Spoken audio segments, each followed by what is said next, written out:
Okay, I would mention that the minute silence is part of the guidance for all council meetings held during this week. And it's also why some of us are wearing black tie. You probably have noticed that the church is flying its flag at half-mast. Subject to discussion in the council meeting and in accordance with the decision by Milton Keynes Council, there will be no book of condolences available locally because of COVID, but direction to the official Buckingham Palace book of condolences, the online version, is available on the website, the Castlethorpe website, if you want to look at it there. So with that, everyone is now muted. You can unmute yourselves when you're going to speak, and if you are dialing in, I'm not sure if anyone is dialing in, you can raise your hand by pressing *9 on your phone, and you can unmute yourself by pressing *6, and mute yourself when you finish speaking by pressing *6 again. Steve, yes, you can also press under participants, you can press raise your hand there, which help me see you. I'll try and see you if you wave at me, but in case I don't, you can press the raise hand and I will definitely see that. Steve, did you want to say something? Yep. Could I just add about the Duke of Edinburgh? There's also something about any tributes, not floral tributes, but they're asking for donations, and they are giving. Last I saw it was the Duke of Edinburgh's charities, but there is something about giving donations and asking people not to provide floral donations, but to actually give financial ones. Okay, thank you. Okay, can I ask if you've received any apologies for absence, Steve? I've passed them all on to you, Phil. So you've got Richard Bradley, David Spinelli, Neil Humphrey, Nikki Birchall, Julie Baldwin, Joe Ward, Sarah Montague, Zoe Raven, and Michael O'Shea. Are there any other apologies that we ought to note? Not that I've received. Okay. In that case, I know that the ward councillors have to move to, Russell?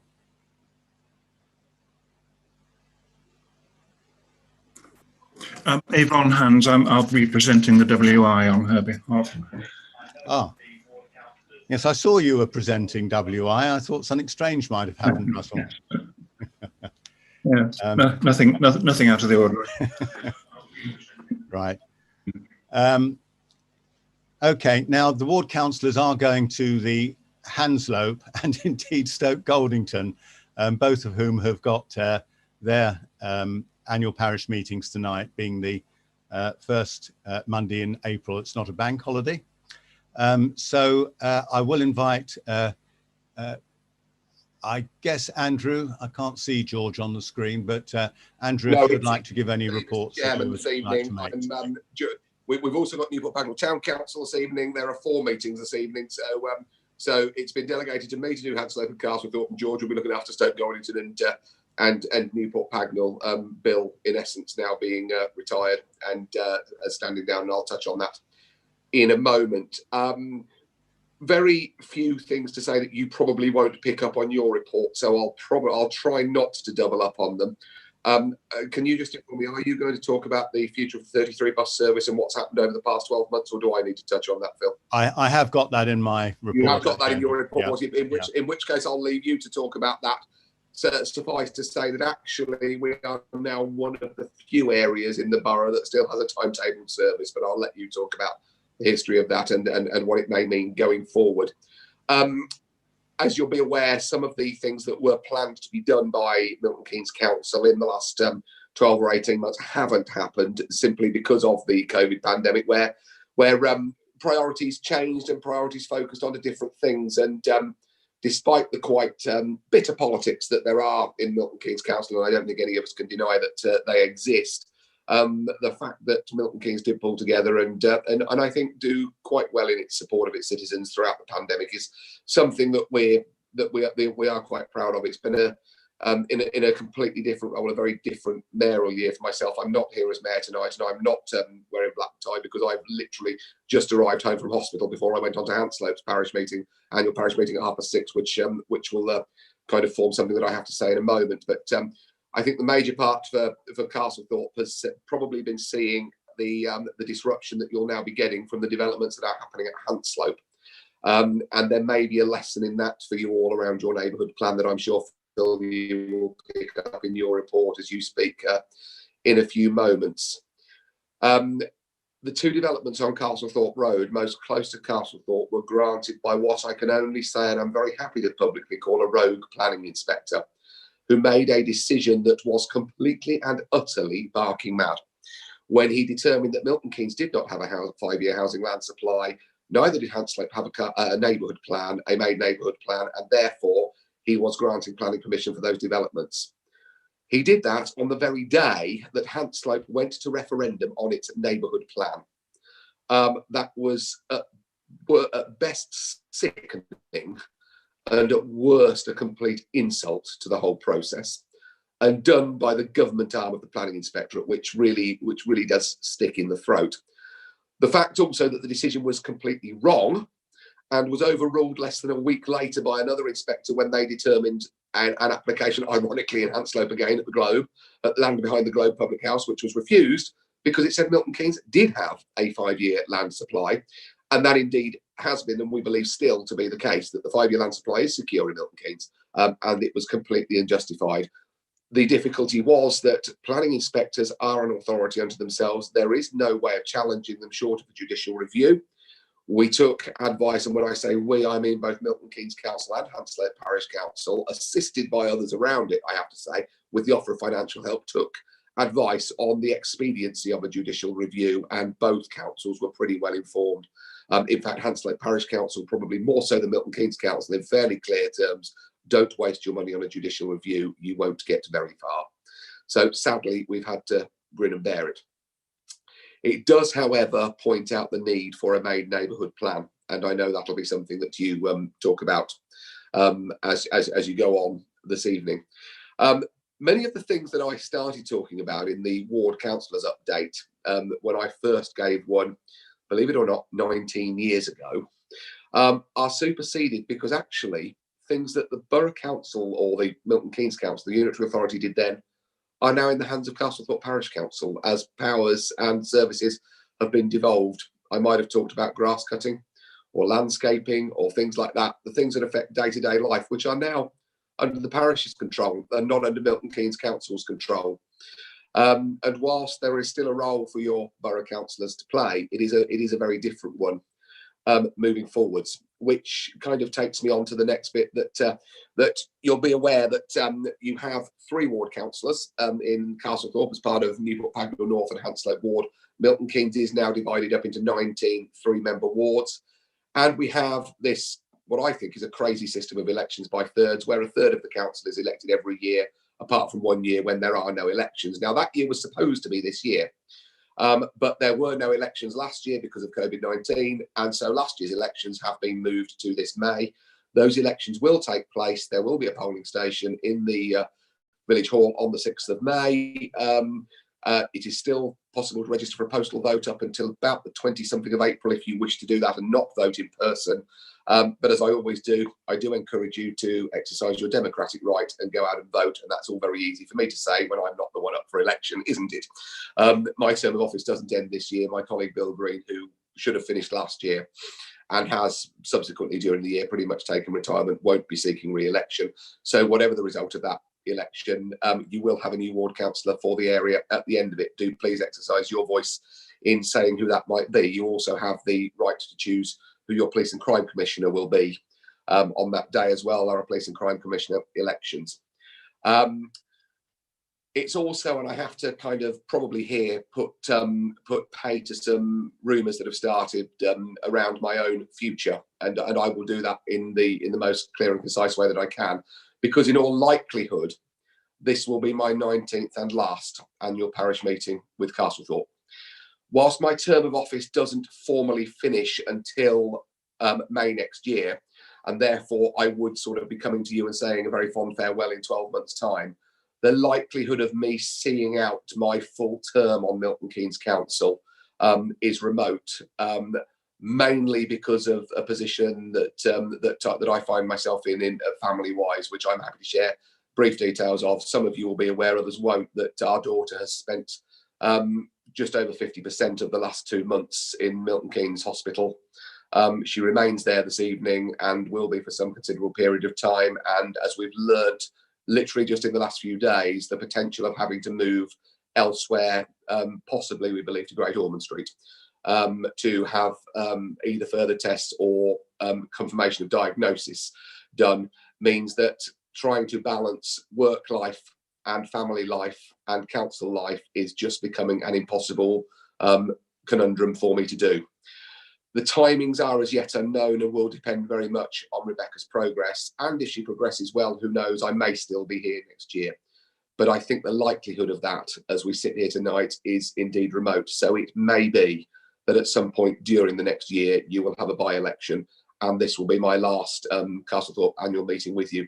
If that is the case, then I do sincerely want to thank you for the last 19 years. It's been an absolute pleasure representing Castlethorpe and indeed the other villages for 14 years, the top end of Newport Pagnell for the last 5 years. I shall miss it immensely. It's been a huge part of life, but there comes a time when other things have to take priority. And I think for me, that time is coming perhaps rather more quickly than either myself or maybe one or two of you would have chosen. Others of you, I'm sure, will be incredibly glad to see the back of me. With that, Chairman, happy to take questions if you wish. And I'm not dashing off because I've come from Africa. We'll go back there eventually. Okay. Well, I think I'd like to start by, on behalf of the whole parish, thanking Andrew very much for his 19 years of service.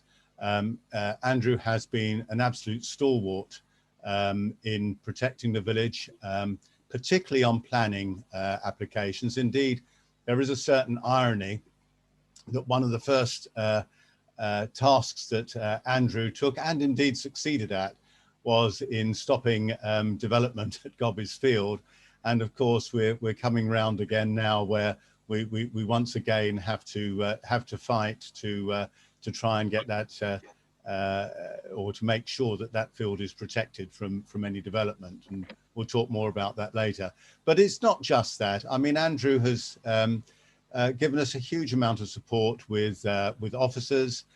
He's come to the meetings. He's introduced us to meetings with officers to make sure that Castlethorpe, which I'm absolutely certain is actually the best of the villages that he represents. You know, I couldn't possibly comment, Chairman.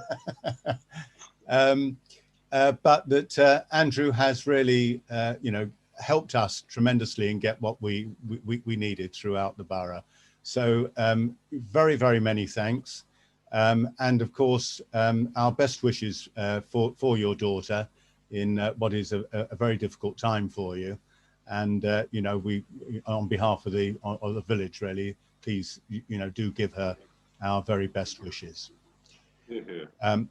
So could I now ask if anyone would like to ask Andrew any questions? If you could indicate, I think there's 20 of us on the call, so I can just about see everybody if they need to wave. Well, some of you have got your videos off, but does anyone have any questions for Andrew?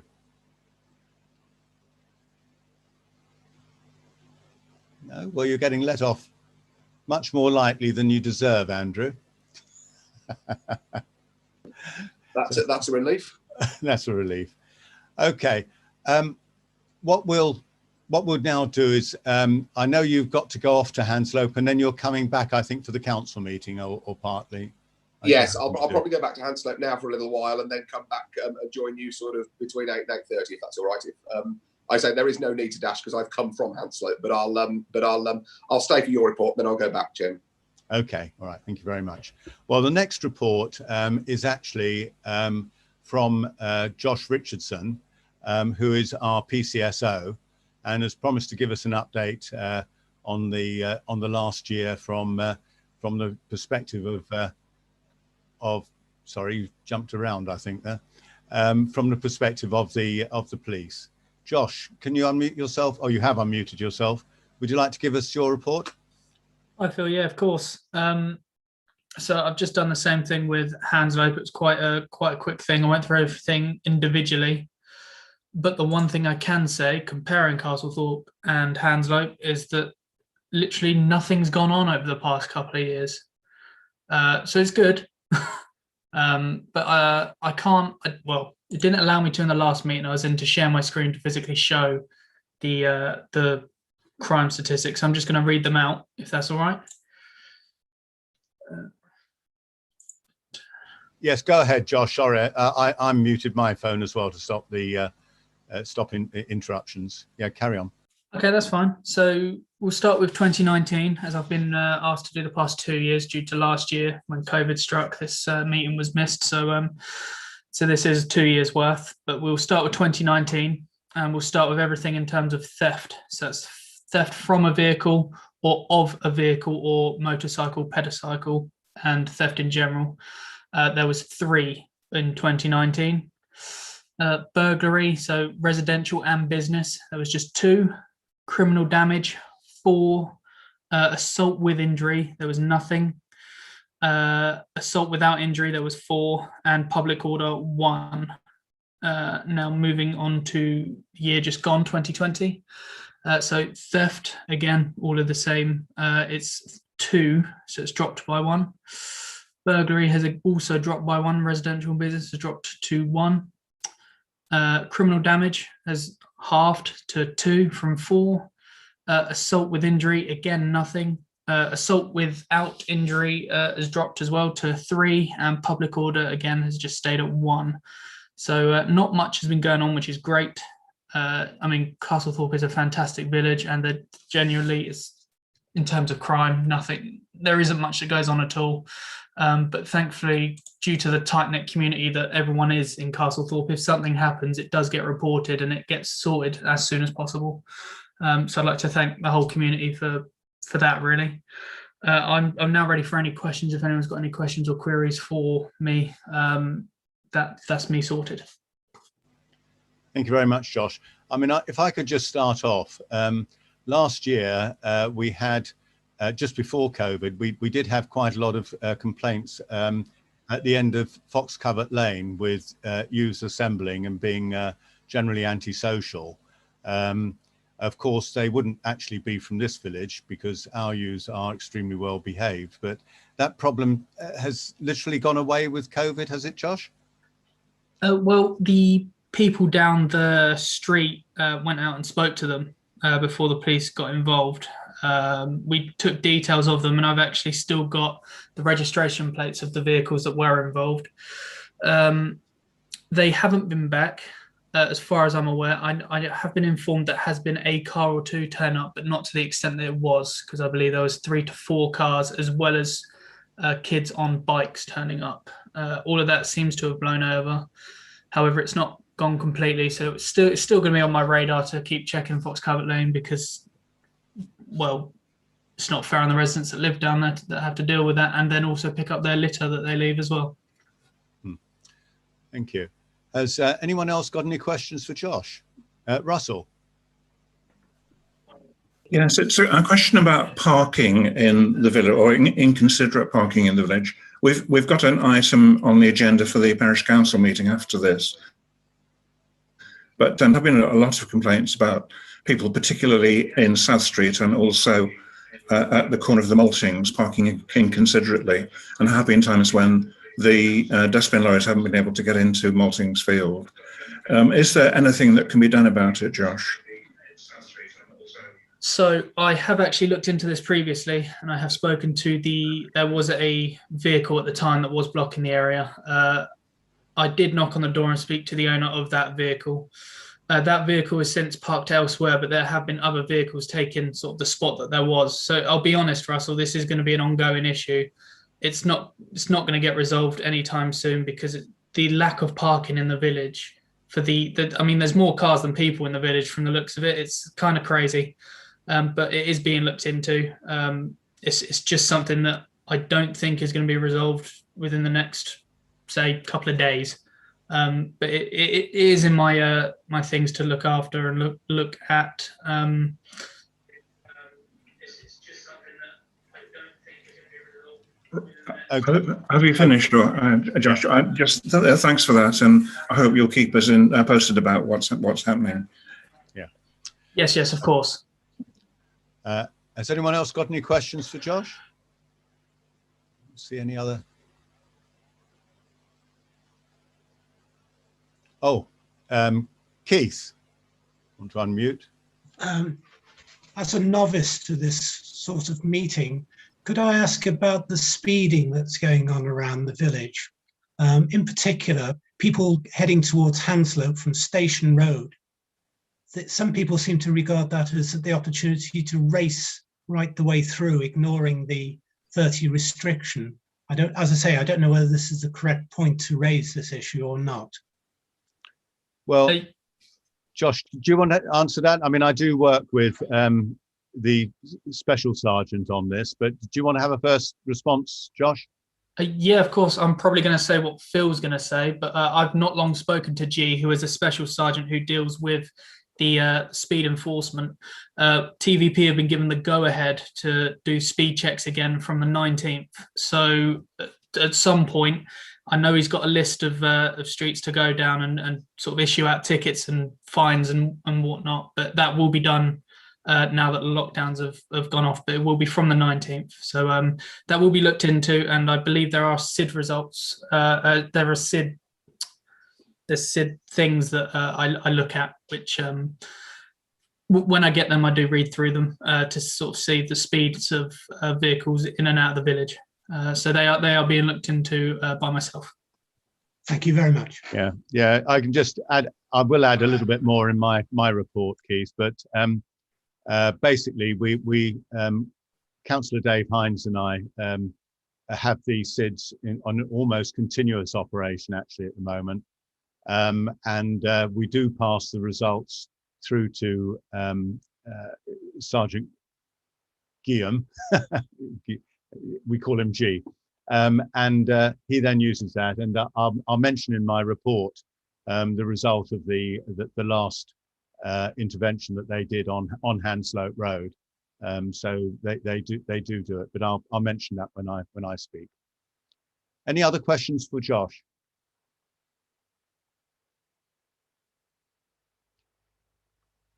Okay, well, in that case, I think we now move to my report, and I'm afraid we don't get off quite as lightly as those brief ones that you've had from Andrew and Josh.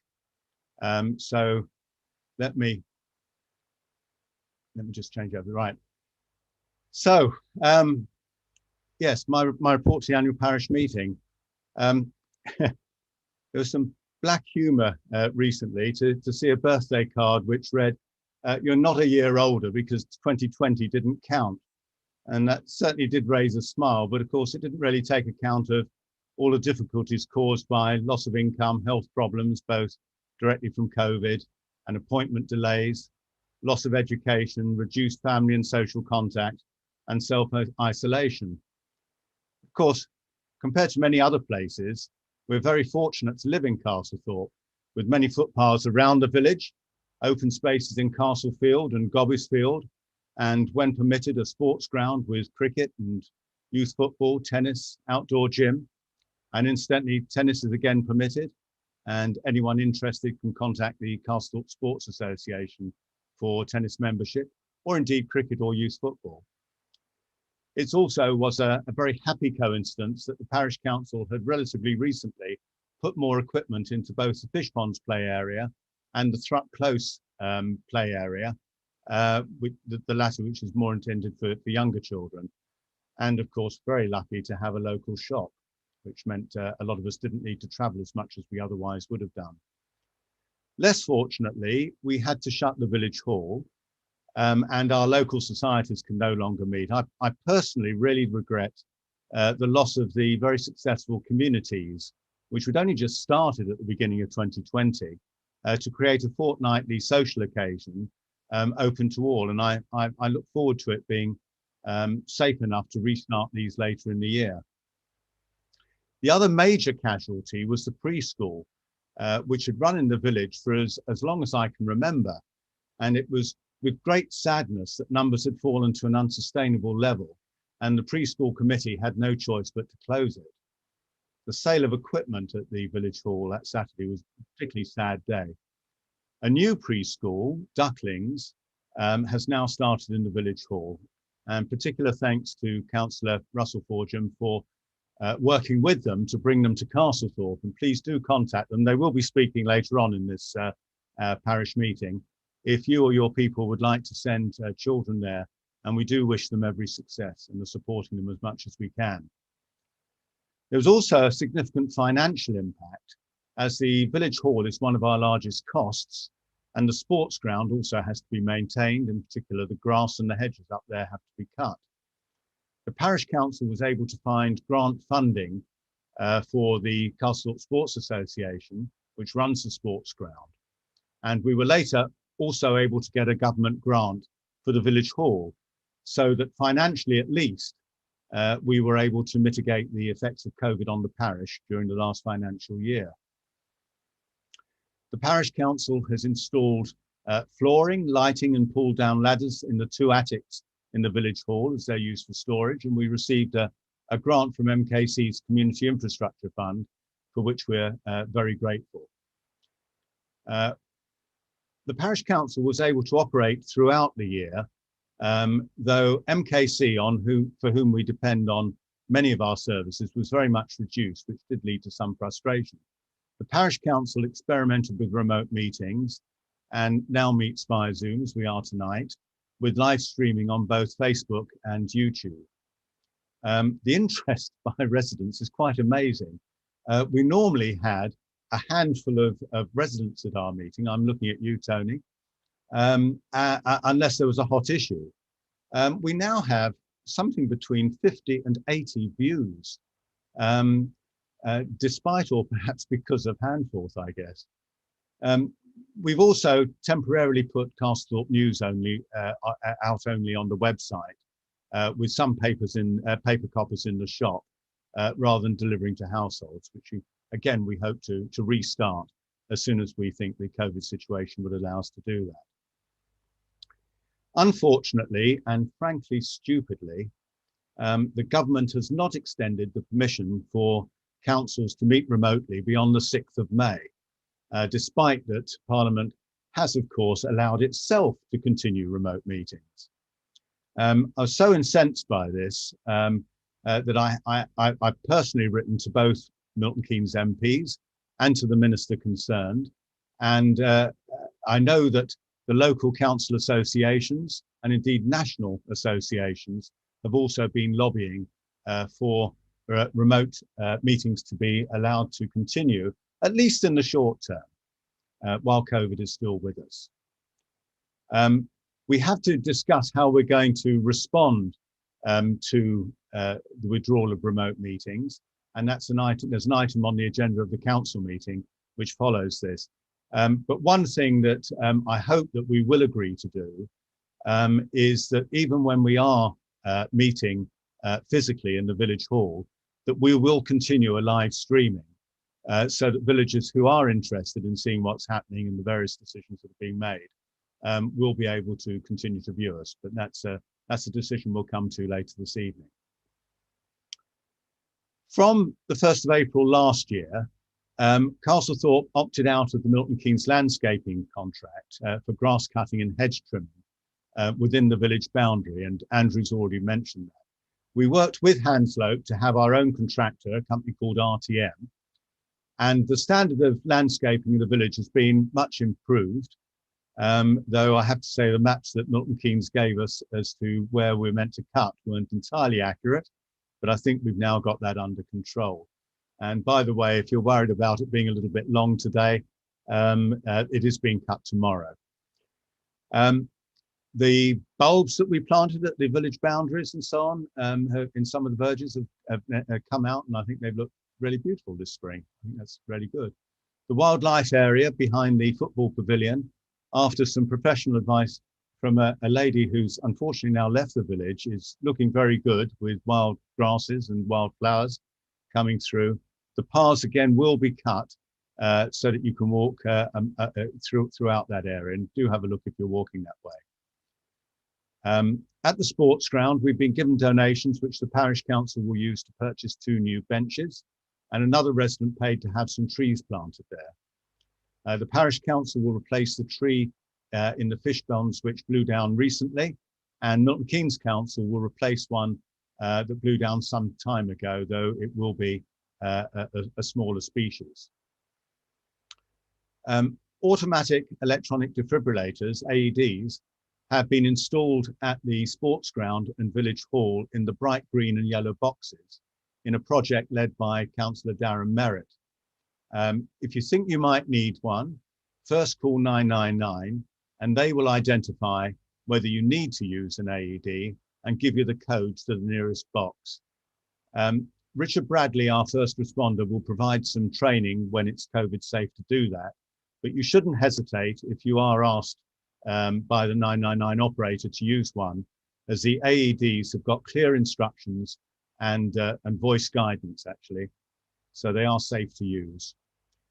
The parish council, which funded these through grants from the Milton Keynes Development Partnership, and Richard will ensure, and the parish council and Richard will ensure that the AEDs and the pads inside them are maintained. They have to be kept charged and replaced periodically. A local business, Bandit Food, have suggested a monthly pop-up pub and street food event at the sports ground once COVID regulations permit, to try and get some social activities started in the village. And the parish council are supportive in principle, but obviously we will need to talk to the neighbours who potentially could be affected. But it's only a monthly event, so we hope that will be possible to go ahead with that. Despite the second lockdown, we were able to hold the annual Remembrance Day Sunday commemoration at the War Memorial after a last-minute relaxation of the rules. A wreath was laid on behalf of the borough by the mayor, Andrew, who's just spoken, and me as chairman of the parish council. We just tried to keep the numbers very small this year. And a third wreath was laid privately by Thames Valley Police. 6 years since the War Memorial was cleaned, and the parish council has arranged for it to be cleaned again this spring. We were lucky to be able to put up the village Christmas lights between lockdowns, but not so lucky in being able to get them down. So individuals had to go separately. So thanks to Councillor Dave Hines and his daughter for taking down the triangle lights, but special thanks to Mark Evans for taking down the lights by the village hall, as you have to go up a very high ladder to get those down.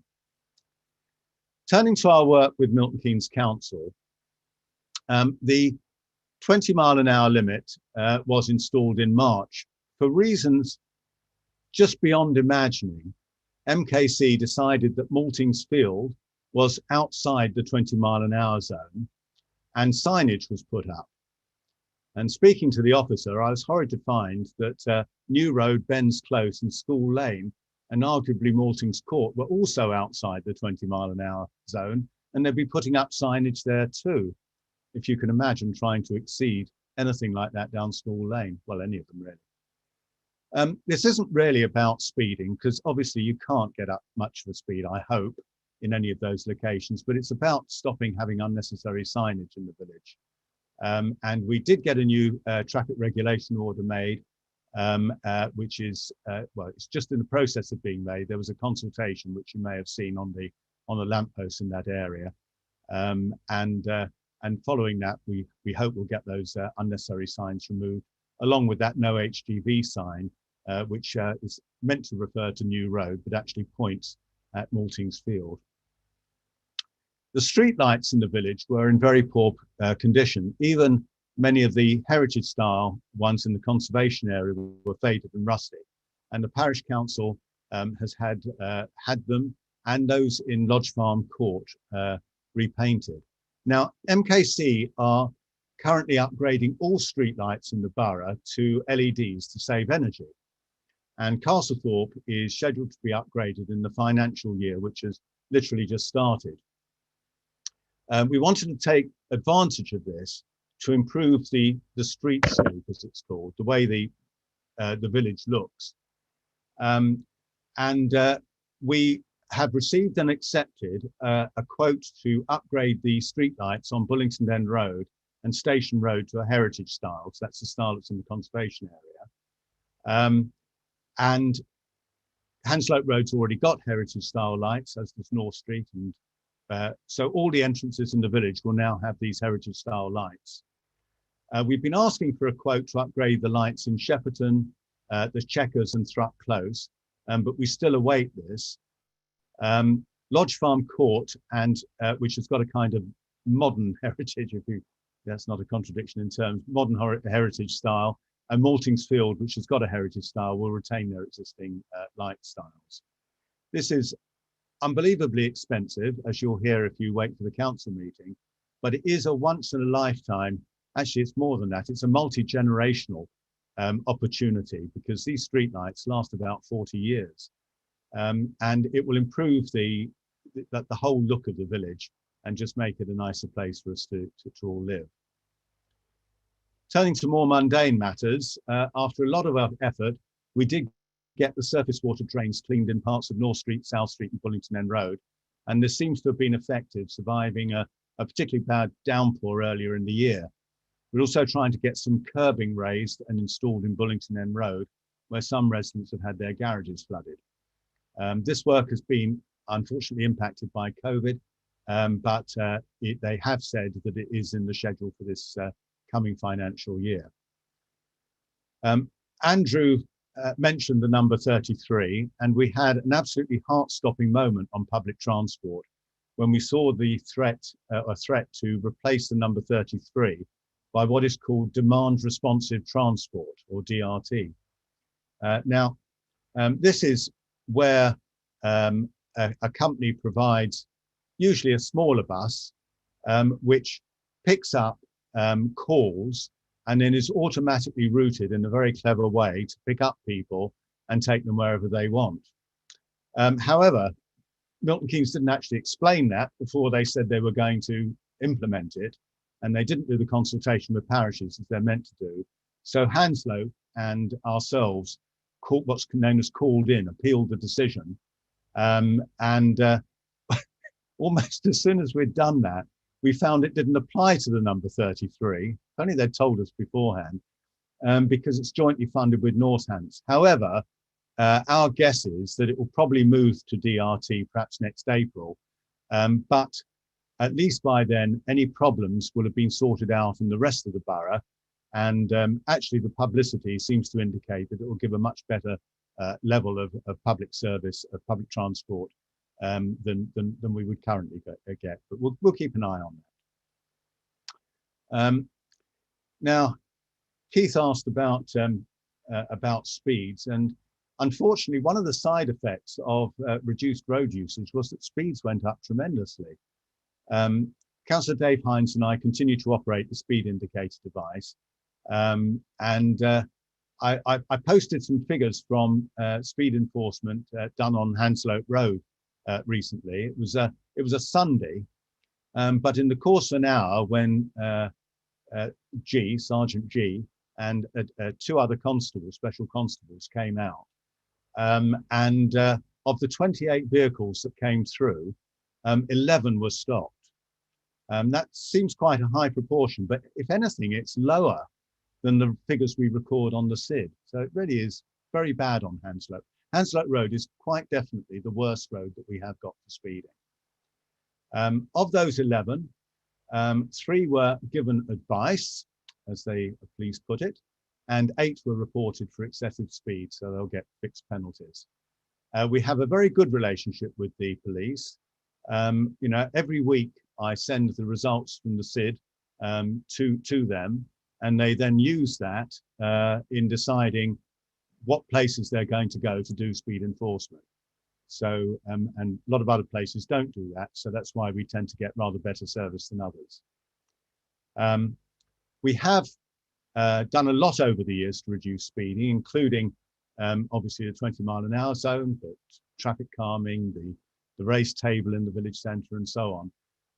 So, you know, we continue really to worry about speeding really quite a lot. Probably the area where we spent most time is in planning. I'll start with the site that we call Maltings 2, the field opposite Paddock Close. Stonewater, the social housing provider, now owns that site, and it's designated for about 30 new houses.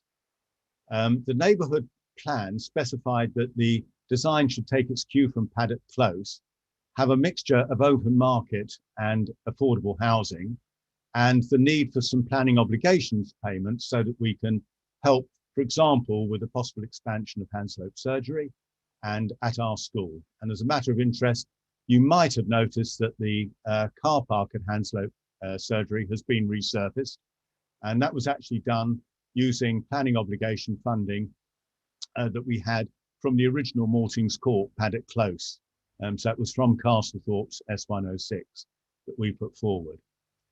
Stonewater submitted a planning application that had a different design to Paddock Close. As I said, that's where it's meant to take its cue. 100% affordable housing. It's meant to have some open market housing as well. And they weren't going to pay any money at all by way of planning obligations. They took their planning application to appeal in October, and both Milton Keynes Council and ourselves objected to the application. But the planning inspector decided that their design did not contravene the design code in the neighbourhood plan, but that some of the matters, such as the amount of affordable housing and the S106 planning gain payments, were outside the scope of his appeal. We're not quite sure where this is going to leave us. We have had some recent information that Stonewater are intending to go ahead. They have got archaeologists who are doing a survey there, because you may know that underneath Maltings Court and Paddock Close, there was a Roman farm, and quite a few artifacts were found there. So it's quite possible they'll find something in the field, which is obviously adjacent to it. But you may see some activity on there. And hot news today, actually, is that we understand that Stonewater have now got a builder, a company called Snowden Homes, but we're not quite sure, you know, what they're going to do with that. In fact, I was in an email exchange with the planning officer at Milton Keynes Council today, and she's going to try and dig into that. We had to cancel, moving on, we had to cancel a presentation on MK Futures 2050 when the first lockdown started, but we did get some written guidance for our area, and no major development is planned that would impact our area. Of course, the government recently cancelled the Oxford-Cambridge Expressway, which had skewed, it had taken most of Milton Keynes' development down towards the south of the borough. And now that that's been cancelled, we'll have to see whether that's going to imply any changes. Milton Keynes Conservation and Archaeology are proposing some changes to the conservation area, as the existing area was really defined before developments in Thrupp Close, Maltingsfield, Manor Court. The changes were developed with the Parish Council. We've got one final disagreement about an area in Lodge Farm Court, and we now await their decision on that. Our neighbourhood plan, right. This became Milton Keynes planning policy in 2017, and it remains in force. I do want to be clear about that. The neighbourhood plan is in force and is followed in planning decisions. It helps protect buildings by having what's called a design code to ensure that new buildings and extensions aren't out of place. And there are further, it builds on the design code that you get in the Milton Keynes local plan, Plan MK, and national guidelines. There have been a number of planning applications recently, which in the opinion of the Parish Council contravene these planning policies. And so far, our objections have been upheld by Milton Keynes Council. In fact, you'll see in the council meeting, if you stay on for that there are 2 refusals where the Parish Council had objected to them. So it may help to save time and the cost of architects if applicants check particularly the Plan MK and neighbourhood plan design policies before putting applications in. However, the Parish Council decided to make a new modified neighbourhood plan for a number of reasons, including bringing it up to date with the Milton Keynes Council's new local plan, Plan MK, adding some further protection to some of our historic houses, adding some content on climate change, and in the light of new evidence of usage, designating Gobbies Field as a local green space, which would protect it for informal recreation, along with the use of grazing, of course, free grazing, in perpetuity. Now, not surprisingly, the owners objected to that, as they've made several planning applications for houses there in the past. The external examiner of the plan did not agree that it met the criteria for designation as a local green space. And unfortunately, Milton Keynes Council agreed with him.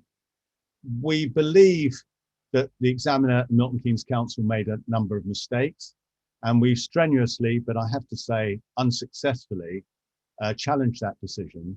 So the plan will go to referendum, probably in the summer, without Gobbies as an LGS, as we've now exhausted Milton Keynes Council's appeal processes. However, the Parish Council actually has only got certain limited powers where it spends money, and it can't do it on legal challenges, except for a very small amount. And so if there is to be a legal challenge, and it is mooted by a number of residents, that they would seek a judicial review of the Milton Keynes Council decision to proceed to referendum, then I'm afraid that will need to be funded by residents who are interested. And I know that Leo Dunwoody, who's leading the campaign, will speak later in this parish meeting, partly to make a case to the Parish Council to put in the funding that we are allowed to do, and partly to appeal to the residents as a whole to see if they're interested in providing any funding for that. But whatever happens, I would ask you, when it finally comes to referendum, to vote in favour of it, whether or not it includes Gobbies. Obviously, I hope it does, but if it doesn't, even if it doesn't, as the modified plan will protect the village against unwanted development, including at Gobbies, but also in other places, for the next 2 years. There's a limit in the rules, the national rules that govern this, and we get absolute protection for 2 years at a time, as well as tightening the design code and protecting some of our lovely buildings. So, thank you for bearing with me. I'll close now by wishing all our residents well as we cautiously emerge from a horrible year, and with the hope that some semblance of normality will have returned by the middle of the year. And let's hope that we can get on with our lives so that next year we'll be able to look back without feeling that 2021 didn't count. So thank you all very much. And I'm very sorry it was quite so long, but I wanted to let everyone know what was happening. Can I take any questions? Keith. Sorry, slow getting to the unmute button. Again, I don't know what protocol is about raising issues, but can I be a little bit selfish in terms of North Street? Previously with the Milton Keynes Council, I've raised the 2 issues with them. One about the amount of debris that's compacted around the drains, which doesn't help with the overall attempt to prevent flooding further down and at the lower levels. Nothing's happened on that score. Stop me if I'm going off on a tangent here, Phil. No, that's fine. That's fine. The other issue I've raised, some months ago, there was some contractor raising the drain covers set into the pavements. They didn't reposition those drain covers correctly. And if you notice across the road rather, from 7B and 7C North Street, there is one drain cover which is proud, and all it needs is somebody who's a little bit less nimble than possibly we might be on their feet, and they'll be pitched head forward into some sort of injury. As I say, I've raised both those issues with Milton Keynes Council directly. I've had no reaction whatsoever. Also, just by way of pointing out a couple of things, not so long ago we had the advantage of the granite sets along the road being re-cemented into position. If you walk along the road now, you'll see that several of those have already been dislodged. Whether that's the heavy goods traffic or whatever, I don't know, but they're starting to shift. And as everybody knows, once one shifts, they all start to move as well.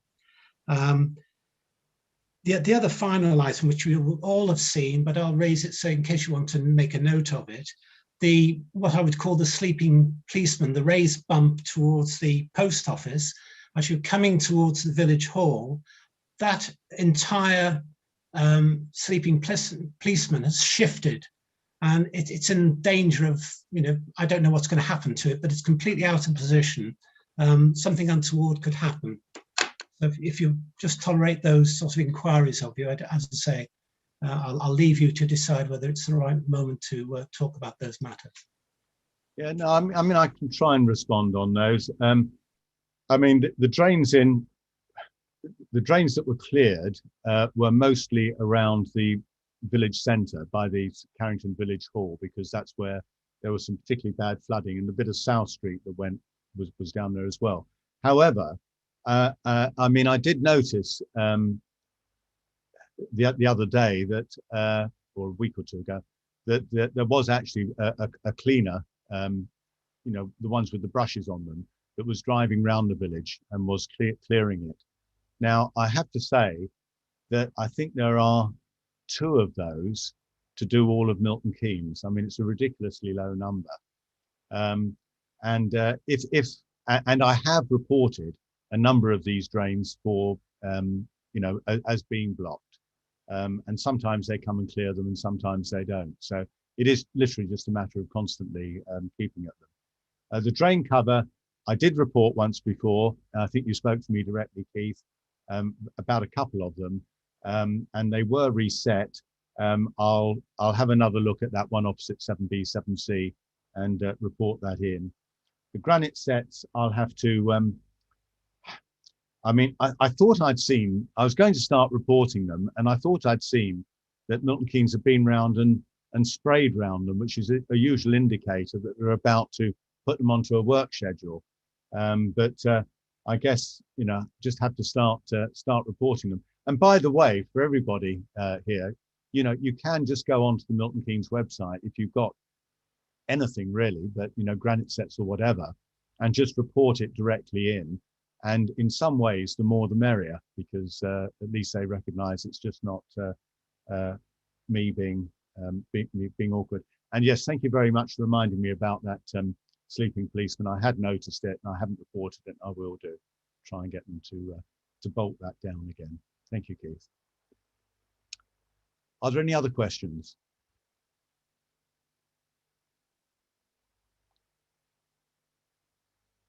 I can't see any hands waving. Right, in that case, we'll... Sorry. Oh, Keith, yeah? I'm sorry, I'm not trying to make a name for myself. There was one incident when I was coming past the Carrington Arms about a month or so ago. I was just coming back and a great lump of masonry fell off the roof area of that. I reckon it would weigh, getting on for about a couple of pounds in weight. It missed me by, I don't know, a couple of feet, that's all. But I don't know whether that's symptomatic of what's going wrong with that building, or whether anybody else is going to sustain something a little more akin to an injury than I managed to scrape by with. Yeah, we have been very aware of that, and we have made a number of comments to planning enforcement. John Keane, are you able to speak on this, or is basically what I've said that we're talking to planning enforcement? Is that as much, or can you add anything to that? I think that's all we need to say at the moment. The building is being monitored at regular intervals.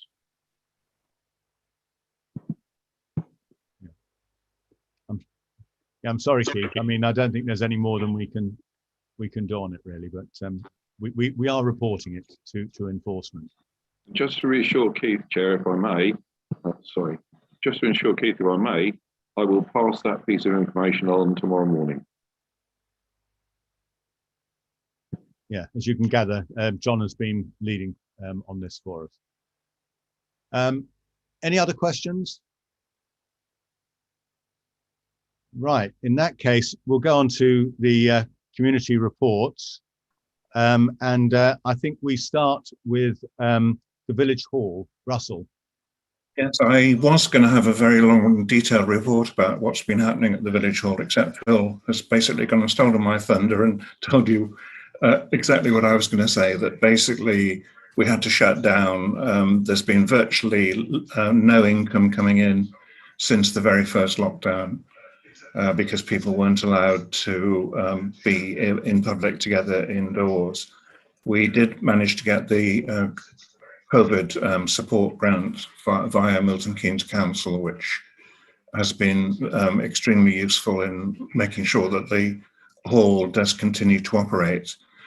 Today, village halls and community buildings were finally allowed to open again, but unfortunately the only things that are allowed inside them are to do with children. So the preschool, the Sunday school and the school are the only things that currently at the moment that are allowed in the village hall. We do have one booking for a party, which is, I think, the weekend after May the 19th. So fingers crossed that will go ahead. But in the meantime, we are continuing to maintain the village hall.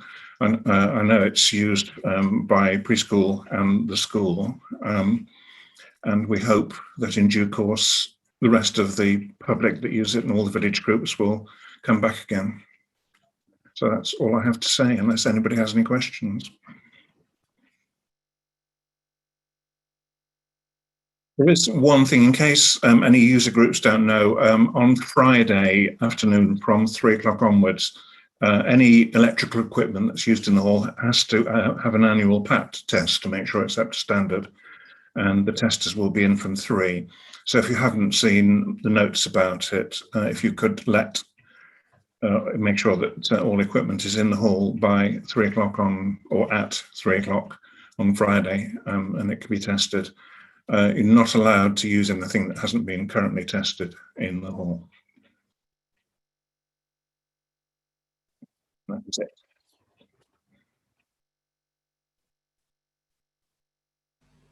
My apologies for stealing your thunder, Russell. When I sent my copy of what I was going to say across, you should have said, cross this bit out, I'm going to say it.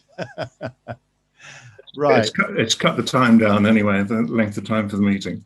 All right. Youth Club, do we have someone to speak on Youth Club? Yes, that's me. Tracy. Hi. Sorry. I haven't got a great deal to say about Youth Club. We haven't met, sadly, now for over 12 months. Due to the situation we talked about, which also means no income either. But we carry on spending stuff on things like insurance because you still have to have it. Anyway, I would hope, or we would hope, that we would be back before the end of this school year, certainly to use the sports ground and meet outdoors in a safe way. But as yet, we haven't confirmed a date. But watch this space, and we want to be back as soon as we can. And Russell, just to confirm, we've absolutely got somebody coming in to sort the equipment out for the PAT testing on Friday, so that should be all okay. Yeah, good. I think actually Youth Club are allowed back. It's a supervised children's activity, so you can come back whenever you want. Yeah, and I need to get the updated information from Milton Keynes Council and whether we can work around the guidelines of that.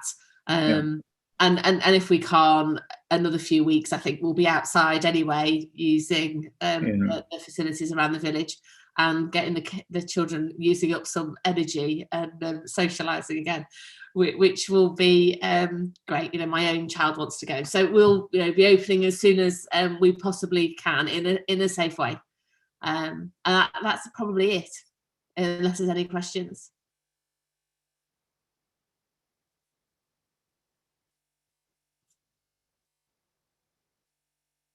Philip, you're muted. It's usually me that says that. Thank you very much. It's like Handforth Parish Council all over again, isn't it? It is, isn't it? It is, yeah. Only not as pleasantly tempered. Thank you. Right, I think, Russell, you're on reading a report from Yvonne for the Women's Institute. Yes, I'm not actually a member of the Women's Institute, but Yvonne has asked me to read it out because she hasn't got Zoom and doesn't know how to use it, so she's a bit frightened of it. It goes back to December 2019 when the Christmas party was a success. Evelyn Spencer and Pat Wesley shopped and cooked for the buffet supper, and the hall was set out and the tables were decorated by Yvonne Hands. In January, we welcomed French-born Cecile Whitbourne with a talk entitled Lost in Translation. The diversity of the English-French language caused much laughter in the same sounding words but different meanings section. Sadly, the WI's eldest member, Joyce Markham, who's now 96, was unable to rejoin this year because of ill health and has since gone into a care home. We sent her a present of a photo frame with a photo of one of our Christmas parties with Joyce and other members of the WI. We keep in touch with her through her daughter, her daughter-in-law. 97. 97? Right, okay. She's 97, not 96. We keep in touch with her through her daughter-in-law. She was a member for around 60 years and served as president and minute secretary. In February 999, the police arrived in the shape of Kathy Willicraft in a talk called What Happens If You Get Arrested?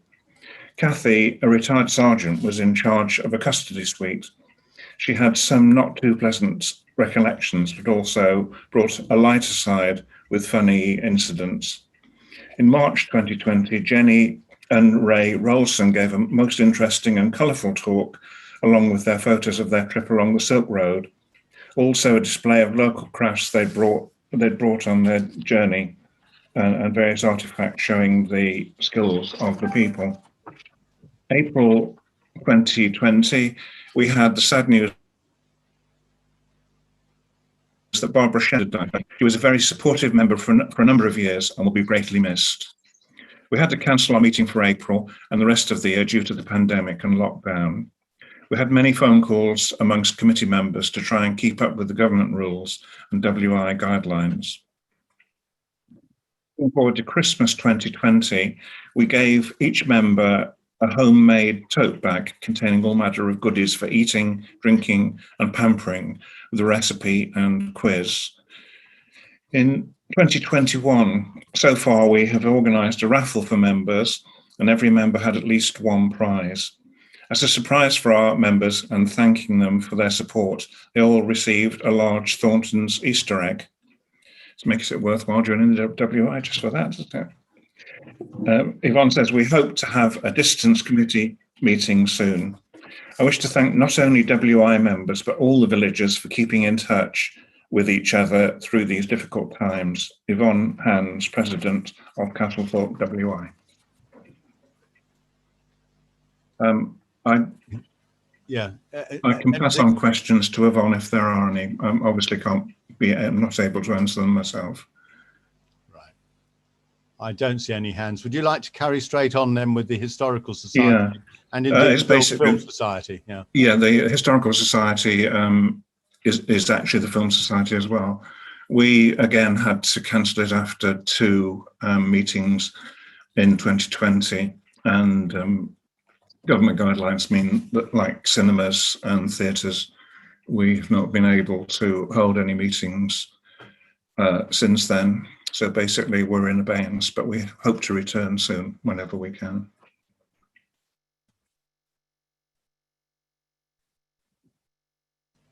Thank you, Russell. Thank you. Right, is there anyone to speak on Craft Club? No. Open Gardens have nothing to report at this time. Church, Judy. Great, well, thank you. So, like many other organisations, the last year has been a challenging one for the church. We have, however, continued to hold a Sunday Mass in church when this has been possible, opened the church for private prayer when this was the only option. With Hanslope have offered over 700 services online from the vicarage, that's so far, held Sunday school in the village hall, as Russell mentioned, or by Zoom, and conducted scaled back funerals. As restrictions ease and more people are getting vaccinated, the number of worshippers is increasing each month. And we are currently holding services at 9 and 10 o'clock every Sunday morning and at 5 p.m. on Wednesdays, socially distanced and masked, of course. We are now taking bookings for weddings and baptisms again. We opened the church last weekend for those who wish to pay their respects to the Duke of Edinburgh and joined many other churches in ringing the bell at noon on Saturday. Father Adam joined us last July as the assistant priest for Castlethorpe and Hanslope and is now taking many of the services so that Father Gary can spend time on his new main role as Healthy Churches mentor. Over the last year, thanks to the generosity of villagers, over 300 bags have been donated to MK Food Bank and the Water Eaton Community Larder. As some of you all know, we have permission to install a toilet, baby change unit and kitchen in the church by bringing in running water for the first time, to replace the electrics and heating and to redecorate. These much needed improvements will enable the church to be used for many more activities, including by groups in the village to complement the village hall. Watch out for a short online survey asking villagers how they would like this space to be used to benefit as many people as possible. The cost of these works is £265,000, of which we have raised a third from events, donations and grants. We were about to launch a fundraising appeal when the first lockdown started, so paused this and focused on applying for local and national grants, backed up by some wonderful letters of support from villagers, groups and the Parish Council, for which thank you. We will resume for events and launch our appeal as soon as we can. We'll soon put a thermometer outside the church to show progress towards reaching our total. We hope work on the improvements can start in the summer and be completed next year. Unfortunately, due to COVID, we had to postpone the popular Castlethorpe Duck Race, our biggest fundraising event. The committee, led by Tracy, who you've just heard from, now intend to hold this in June next year. We are, however, planning to hold other activities before then, as we can safely do so. It was lovely to see around 60 children take part in our treasure hunt on Easter Monday, despite the snow, and to welcome entries to the Easter bonnet and window competitions. The Little Lambs group will restart this Friday for preschool children. The first monthly cake away, where cakes are sold at the church and customers bring their own containers, will be held from the 8th of May. And we're planning our flower festival for the 11th to 12th of September. All our events will be advertised on Facebook, and there is a calendar link from the local worship page on the Parish Council website. So please keep an eye on what's happening in what we believe will be a busier and more productive year ahead. And I'm happy to take any questions. So are there any questions for Judy there?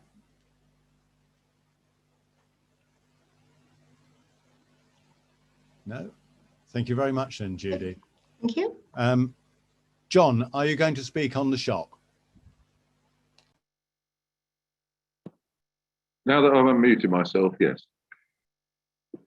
Okay, I'm giving the report instead of who understandably are extremely busy. Now, we might not have a pub in the village, but we've certainly got a shop at the centre of our community. And what a year it's been for them, starting with the major outbreak in the pandemic, where the shop had to close temporarily, following post office guidelines and indeed well-being of the team. But he used the time well to refresh the stock in the store and also to erect screens to make it COVID secure.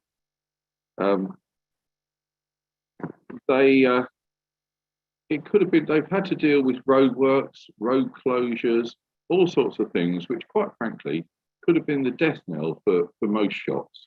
And indeed, as you know, shops are allowed to open from today in other areas, and you will be, I think, quite surprised the number of stores that have fallen by the wayside. Not our village shop though. They've done extremely well. They've managed to keep the business going, and they've managed to build the business. They have a remarkable range and quality of goods in the store. For example, the bread, really fresh and nourishing. The Farleson's cakes are absolutely delightful. The hot cross buns were not just any old hot cross buns. They were our store's hot cross buns. They were pretty delicious. They've added plants and flowers to the range there, and the fruit and veg quality is absolutely excellent. Where else in a village could you buy mooli, okra, fresh ginger, and turmeric? Indeed, if there's anything anyone in the village wants, you simply ask Dina and Udi, and it will be forthcoming. Our shop's beginning to draw customers from Hanslow, Havisham, Cosgrove, Hartwell, and beyond, simply for the quality of range and the quality of the goods themselves. You may be aware that a number of people bring celebrity chefs into their kitchens to cook for their guests. Well, in Castlethorpe, we don't have to do that because we have the ultimate curry chef in Dina. And those curries are really, really popular. Dina and Udi would like to thank everybody in the village for the support over this last year, and particularly for those that have observed, sometimes in inclement weather, the rule of 2 in the shop only, and queued outside patiently, and for wearing their mask. And it really is much appreciated by them, and they've asked me if I would pass on their thanks to all concerned. But as I'm doing the report, I thought it would be quite nice if I said a very big thank you on behalf of the village to Dina, Udi and family for the excellent way they've given service to all of us. And that has been a wonderful thing to see during this difficult year. And hot off the press, to add to the range, there we're receiving in the next few days a new ice cream fridge ready for the summer, and all the children will be able to go in and enjoy that. So a very big thank you from them, and I think a big thank you to them. And I'm happy to take questions, Chair, if anyone has any. Okay, thank you very much, John. Are there any questions for John? No, I think you've got away there, John. But, yeah, excellent. Right, I'll move straight on then with the next item, which is a report from a first responder, Richard Bradley, who's just done a short note on the defibrillators. I mean, I touched on those in my sort of overall view. But Richard writes, many thanks to the effort that the Parish Council made to get this installed. We now have 2 public access defibrillators in the village, one on the village hall and one on the sports ground pavilion. It's my dearest hope that these are only ever open to check status and replace consumables. But if they are ever needed, it's great to know that they're there. To explain how the public gets access to these in need, I'll provide a brief summary. In the event that someone calls 999 for a collapsed patient, the 999 call handler will talk them through some simple checks. If the call handler thinks that a defibrillator is required, they will ask the caller if there is someone available to send to the nearest defibrillator. If there is not anyone else available, the caller will not be sent. It is far more important that the patient is managed and assisted until help arrives, and they should not be left alone while someone goes to get the device. If someone is available, the 999 service will tell the person exactly where to go. These defibrillators have been logged on the sort of emergency services mapping system. and it will give them the code to unlock the cabinet and retrieve the defibrillator. Once they've returned, the call handler will instruct the caller to open the device and follow the instructions issued by the defibrillator. The ambulance service will coordinate with the parish council to ensure the defibrillator is collected and made ready for service again as soon as reasonably possible. Richard says he'll be running some training sessions for the parish council and anyone in the village that would like to attend, and these will be organised as the COVID restrictions allow and in association with the parish council. He apologises for not being available to answer any questions at this meeting, but if you have any questions, feel free to stop me while out with the dog, that's him out with his dog, or drop an email, and he's given an email address. I won't read it out now, but perhaps Russell could post that in due course onto the village website. I'm not sure that I can really answer questions on this, but if anyone has got anything, we'll try and deal with it.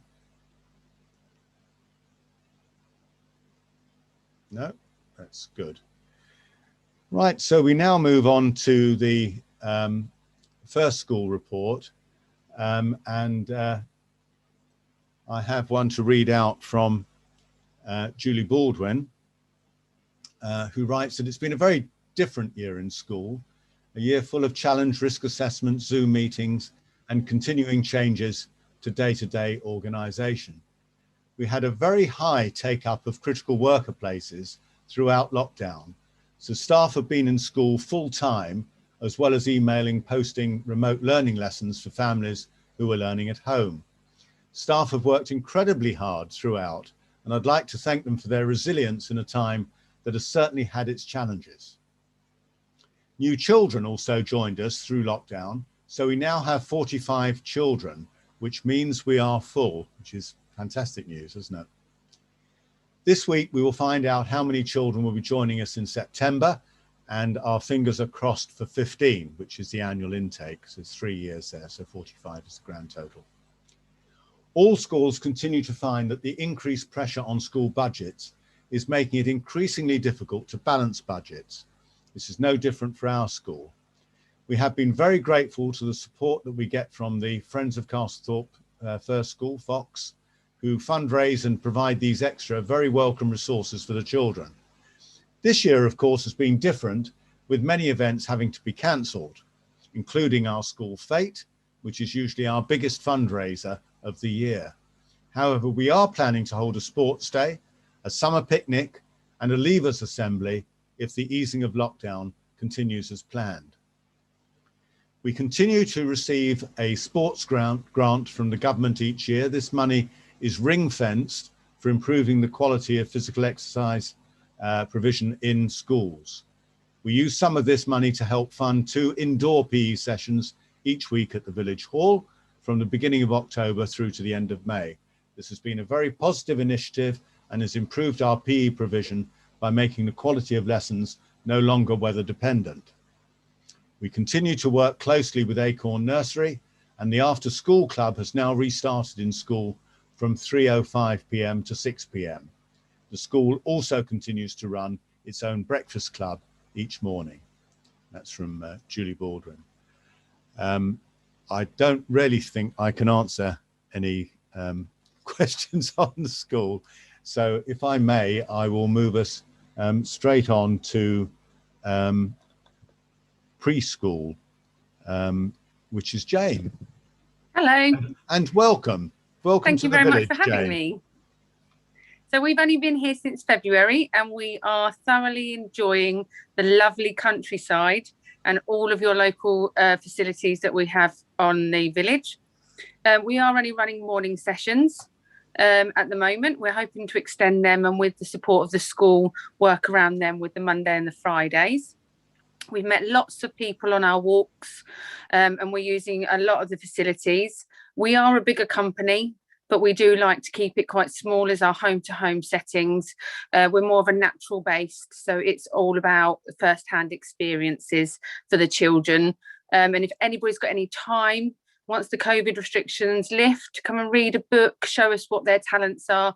We'd be more than happy to accept you to come in and see us. Or if you have a little one that you maybe need some socialising skills, more than welcome to come along with us. And if it's just a couple of hours a week, children free, then we're here for you. Okay, Jane, thank you very much indeed. And are there any questions for our new preschool? No, we're being very quiet tonight. I think we've lost the art of conversation through lockdown, perhaps. But very welcome indeed, Jane, and we all wish you every success. Thank you. Thank you. Acorn Nursery. Is Tracy here? Yes, I'm here. Ah, hello. Hello, I'll read out my report. So basically, I'm the new nursery manager at Acorn. I started on Tuesday last week, so I've only been there 5 days. So I have a report to read out from Zoe, who's our chief exec. So I've taken over from Jo Burton, who was leading the reins whilst Laura Wilson was on maternity leave, and has been holding the fort with the last few months with her colleagues. As you can imagine, 2020 was a very challenging year for the nursery, but we stayed open throughout the pandemic and also had some appreciative feedback from families in the village about the activity packs that we lent out from the nursery railings.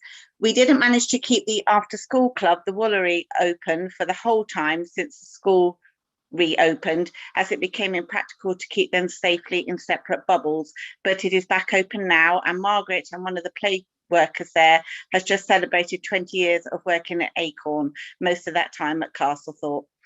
We are also temporarily using the meeting room upstairs as our administrative base for our central support office, but only with one member of staff based there, as the others are mainly working from home.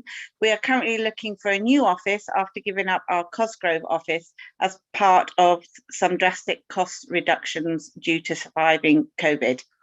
We are still adapting our working practices to be as safe as possible during the pandemic, so parents and carers currently hand over and collect their children from the door rather than coming inside the nursery. The children, however, have never stopped having fun and they continue to thrive. I'm looking forward to getting to know the village and the village community better. And if you have any questions, hopefully I can answer them. Thank you.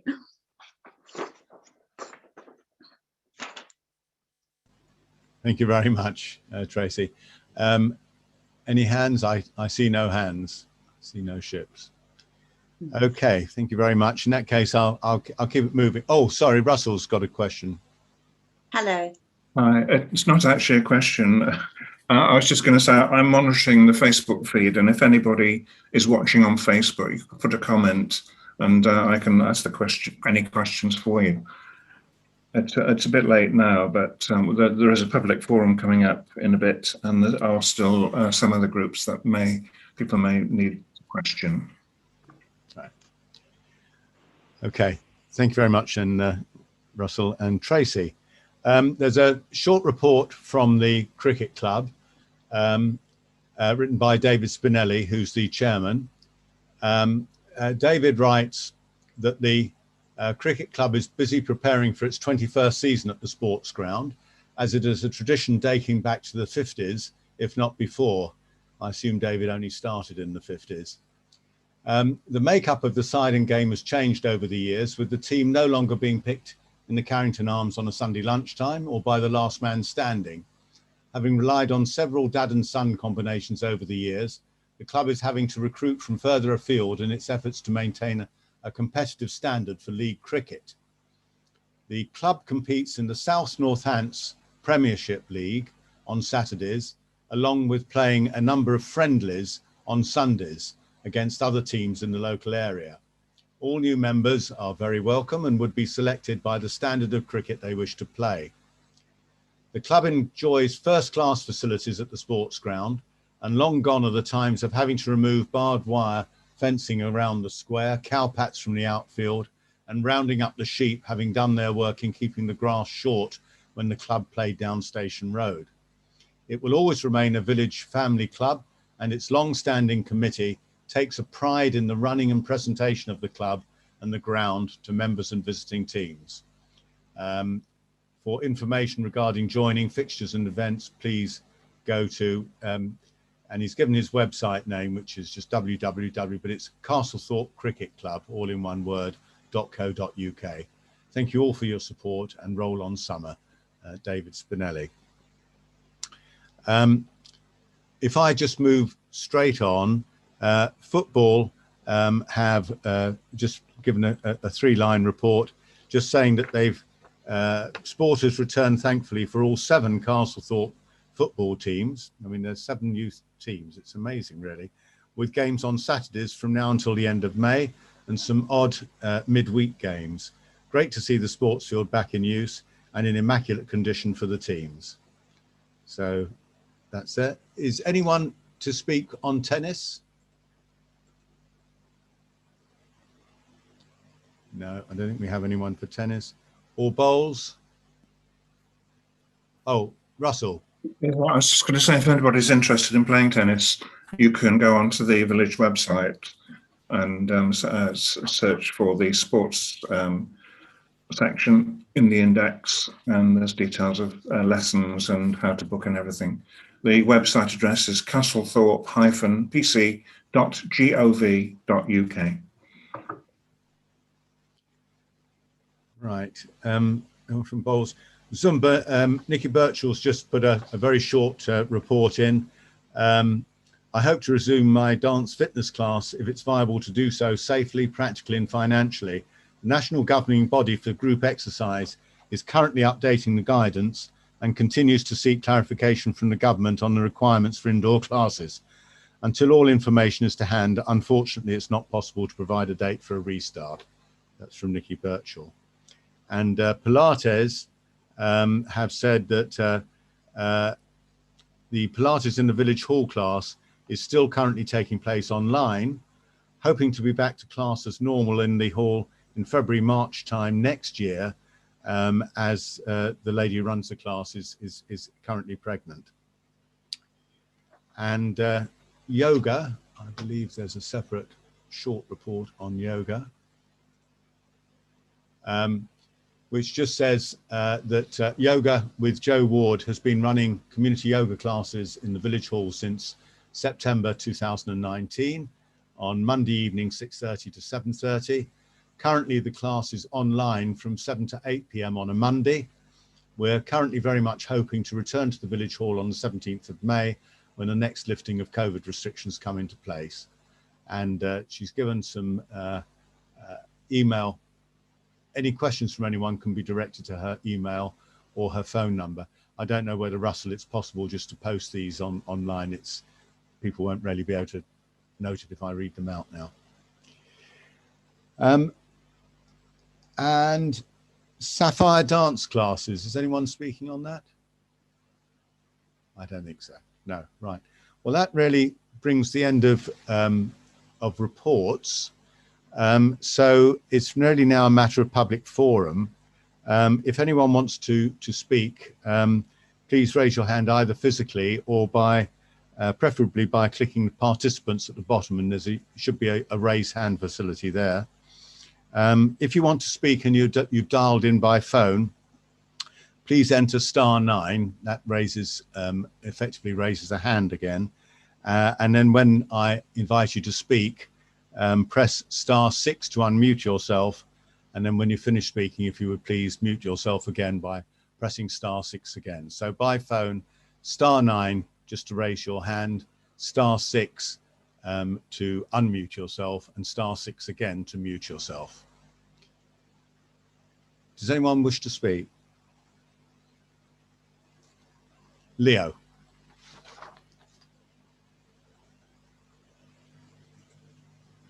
You need to unmute yourself, Leo. Right, sorry, I'm unmuted. For those who don't know me, I'm Leo Dunwoody. I lived in the village for 41 years. For the last 7 or 8 years, I've actually worked as a lay member of the Parish Council Planning Steering Group.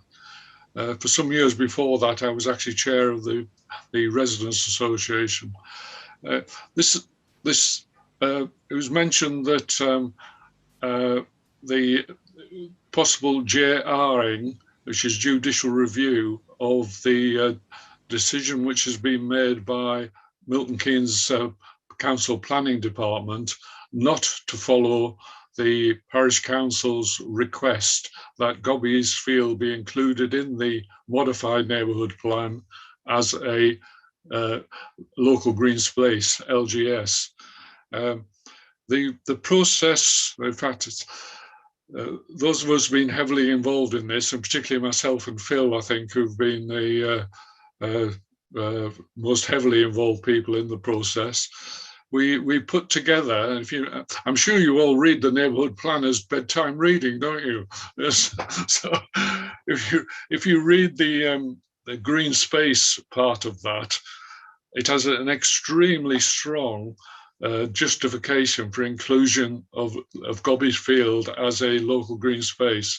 In fact, Neil Homer, our planning consultant, who has been working with us, who is probably the most experienced neighbourhood planning consultant in the country, he's done hundreds, says he has never seen such a comprehensive justification in terms of quality and size. The owners of Gobbies Field have owned it for a very long time, and they have been trying to develop it for about 30 years. And we have always stopped that. What we're asking for with Gobbies Field is to retain it for public use. It's a very beautiful area of the village, and also it is heavily used for recreational use, not just the public footpath, but the whole field. And this time we actually produced, through one of our neighbours who had a security camera overlooking the field, a huge amount of actual visual evidence, VCR evidence, which we took over 19 days randomly between, I think it was April and August in 2019. This was before COVID. And that showed, in fact, that over 50% of users use the whole field. It's used for golf, flying kites, football, all sorts of things, because it's pasture land that has never been ploughed or anything in living memory, and it's a very good surface. It's heavily used by dog walkers, obviously. It's a route to the Tove Valley in the south. So it's a very valuable asset for the community, and we want to retain that asset. As Phil mentioned earlier, the Parish Council has limited powers, particularly financial powers, to deal with issues like this, because the only step that can now be taken is, or the only viable step is actually to conduct a judicial review, or to initiate a judicial review. And the basis of that would be that A, the quality of the case that we have put together, and B, that the processes and facts of the examiner's report were highly deficient, and also that the processes which Milton Keynes Council have used have been factually incorrect and process-wise deficient as well. We have argued all this with the council at length over months, but basically, largely, they just ignore what we say. A particular example is that I don't want to get into the technicalities of it, but the process for claiming a green space under the NPPF, the National Policy Planning Framework, includes certain criteria. There's one group of it, which is 5, which include beauty and tranquility. And we claimed all 5 of these in our neighbourhood plan. And in fact, you only need one of them to qualify under this particular category. And the Milton Keynes Council Planning insisted that we never claimed beauty and tranquility. And we keep saying to them, well, actually we did. It's in section number this and section number that. And this was even repeated in the in the officer's report to the dedicated decision maker, you know, it has really been a kangaroo court. Things went very strange in Milton Keynes planning in the first case, because previously, and neighbourhood planning, you think it's a planning function, so it would sit under the planning directorate. Well, a couple of years ago, somebody at the top made a very strange decision to move it out of that planning directorate into a urban design team, who frankly knew nothing at all about neighbourhood planning. And so the whole thing went wrong from the outset. And instead of the next level managing up saying, hang on, we've got this wrong and we need to do something different, they supported, the next level up supported. And so, you know, it's a sort of real case of bunker mentality. You know, we're in the bunker. What's all this stuff? What's all this fuss that these people are making in the village? Let's just carry on. So it happens a little bit about my background. I was a contract manager and commercial manager on some of the largest government programs, hundreds of millions. In fact, one nearly £1 billion. And in those sort of situations, you are dealing with legal disputes all the time with the suppliers. You have one every week, basically. Leo, can I press you to move on a little bit more quickly? Because I know you've got some things you want to ask both the council and the residents. Yes, yeah. Normally this would be asked of the at the open forum in the actual parish council meeting, but I've put a written request in for funding. We're going to reform the Residents Association and take over the responsibility for a judicial review. So what I ask to people who are not the councillors is that you express your love of gobbies, if you like, and also that you support us. We will be reforming the Residents Association to do this. And to the councillors, I've given you my 2-page written submission, which I think covers the situation quite well. Perhaps I should just read the summary out of that, Phil, to other people who've not seen it. Summary says, on the balance of probabilities, I believe that the GR action will be successful. We have built a very strong evidence-based legal case. I won't say the Neil Holmer bit because I've already told you his opinion. The MKC case is full of process and factual errors. They rely heavily on a council's opinion gained by asking only one biased question. Are we legally entitled to accept the examiner's report and exclude gobbies? If they were being fair and objective, and this has been the problem all the way through, they would have asked a second question, which is, are we legally entitled to follow the parish council's request and include gobbies? The legal answer is actually they are legally allowed to do either, but they didn't ask the second question. They asked only the first biased question for their own reasons. And if we've been dealing with a kangaroo court, if we take this into a proper legal forum, a judicial review, things will be looked at very differently. Okay, thank you very much, Leo. Has anyone got any questions to ask Leo on this? No. Okay. Right. Well, we'll be considering that in the council meeting, and I think we'll now finish with the annual parish meeting. And move direct. Are councillors okay to move directly into the council meeting? Yeah, we don't need a couple of minutes break or anything. No, I see nods all round. Okay. Very Churchillian, Dave. Right, let's move into the council meeting. I'll just change my papers. I'm going to just switch the video off from all non-council members. I would remind you that you can follow the council meeting on YouTube and Facebook. And if you are able to do that, I would have a slight preference for it because it keeps the screen a little bit clearer here to be able to see the councillors. But if you can't, then do feel free to say. So, Tony, I'm just going to stop your video. So we've got Leah. I'm just going to do the same with yours.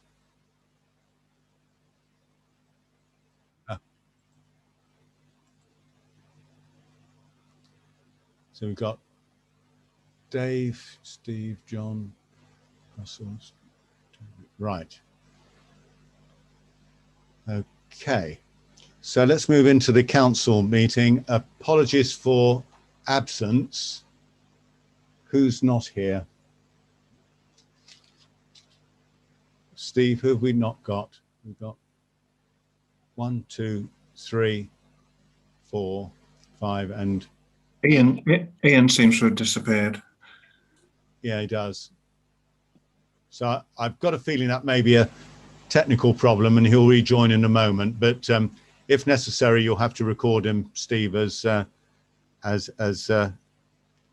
apologies. Declarations of interest.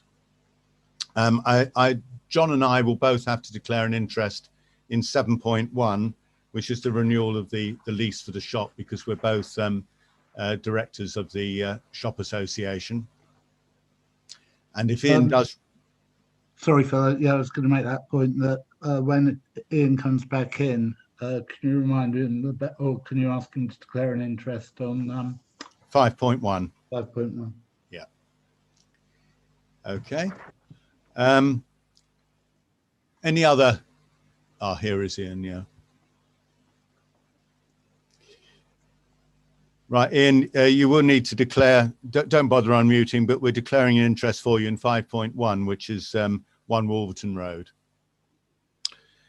Any other declarations of interest? Right, let's move on to the minutes of the general meeting of the 4th of March as a true record. Does anyone have any questions about or not questions about it, but any errors of fact that they wish to have corrected in those minutes? In that case, can I ask for a proposer, please? That's Darren, and a seconder, and that's Kay. And all in favour? Thank you. That's unanimous. Well, I'm not sure about Ian, but it's certainly passed there. Right. Move on then to the clerk's report. And what I will do, as soon as this comes up, is I will share this screen so that people watching are... Can everyone see that? Can you now see that screen? Phil, we can only see half a screen's worth. There's a red car on the rest of it. Right, okay.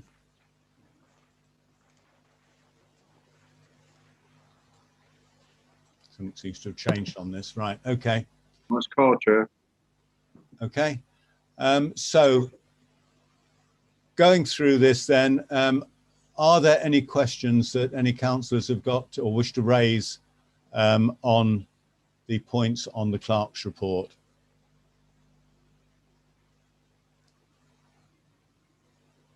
There's quite a lot of work being done at the sports ground, which is really good, getting that ready to go.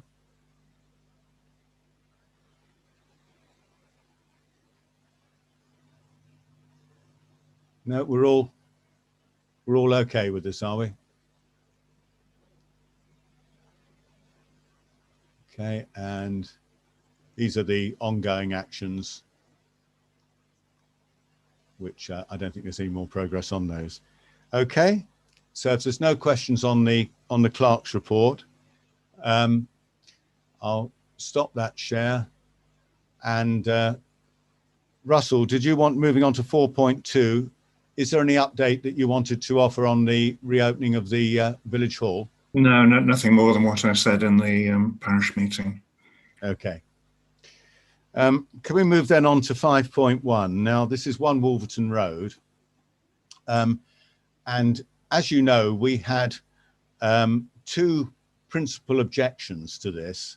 One was in the location of the access road for the existing property, Joyce Markham's house, which was being moved from its sort of triangular exit onto the junction of Bullington End Road and North Street, through to a new entrance that would be on Wolverton Road. Now, the applicant has moved or realigned that entrance further away from the build-outs, which I think Dave and I particularly felt was dangerous, because operating the SID, we could see the high speeds that were coming through there. But they have now resited that further away, and I think they've done as much as they practically can do, in my opinion. But I mean, obviously, that's for others. The second objection was about the orientation of the property. What I have spoken, because there is a Milton Keynes design policy which says that houses are meant to face their access direction. So if they get access, as this one would do, the new property will have an access onto Bullington End Road, then it ought to face Bullington End Road. And I've spoken actually just today, I was trying to speak to her most of last week, to the case officer on this. And it is a little bit more complex, because obviously this is a house that is on a corner, so you can see it facing either way. But more importantly, I think, and what I'm going to do is I'm going to do a screen share now, and you can see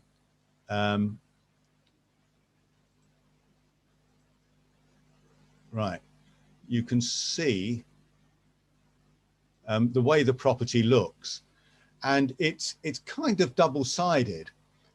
Where my cursor is now, if you can see my cursor, is the front which faces onto Wolverton Road.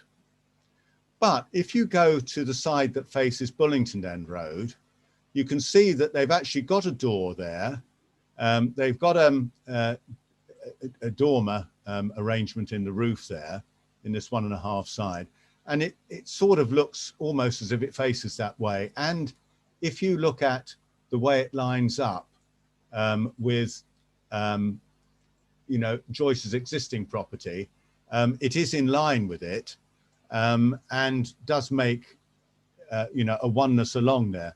So talking to Charlotte Busby, I think her name is, the case officer, I mean, she said it's now got down to really being a fine planning decision as to which way the house ought to be oriented.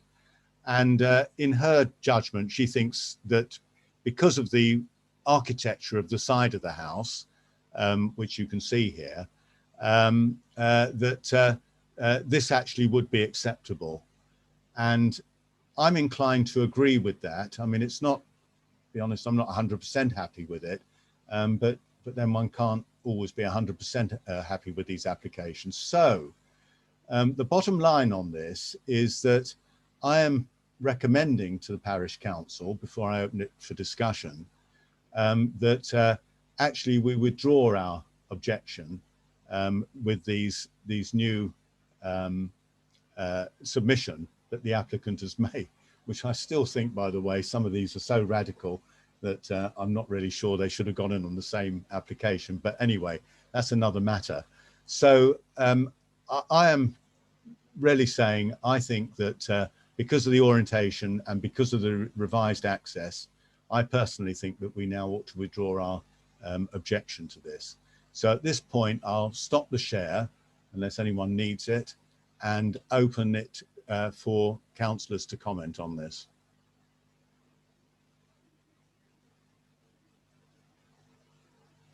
Russell. Did the planning officer go back to the applicants and ask about realigning the building in alignment with Bullington End Road? Do you know? I don't know if there was a discussion, but again, if you look at it, you can't just. Yes, we did. Oh, it was difficult. Okay. It was difficult to turn it round. Yeah. Okay, Martin. You go to them. Sorry. Yeah, you can see from the design that it would be very difficult without completely redesigning the property, because what is currently on the is currently shown to be facing Bullington End Road would now be rotated and facing into the property next door. So, yeah. Any other councillors? Dave first. Yeah, I'm just reiterating what you've just said, Phil. I think in light of the amendments that have been made, I certainly got no more objections on it. Okay, John? No, you need to unmute, John.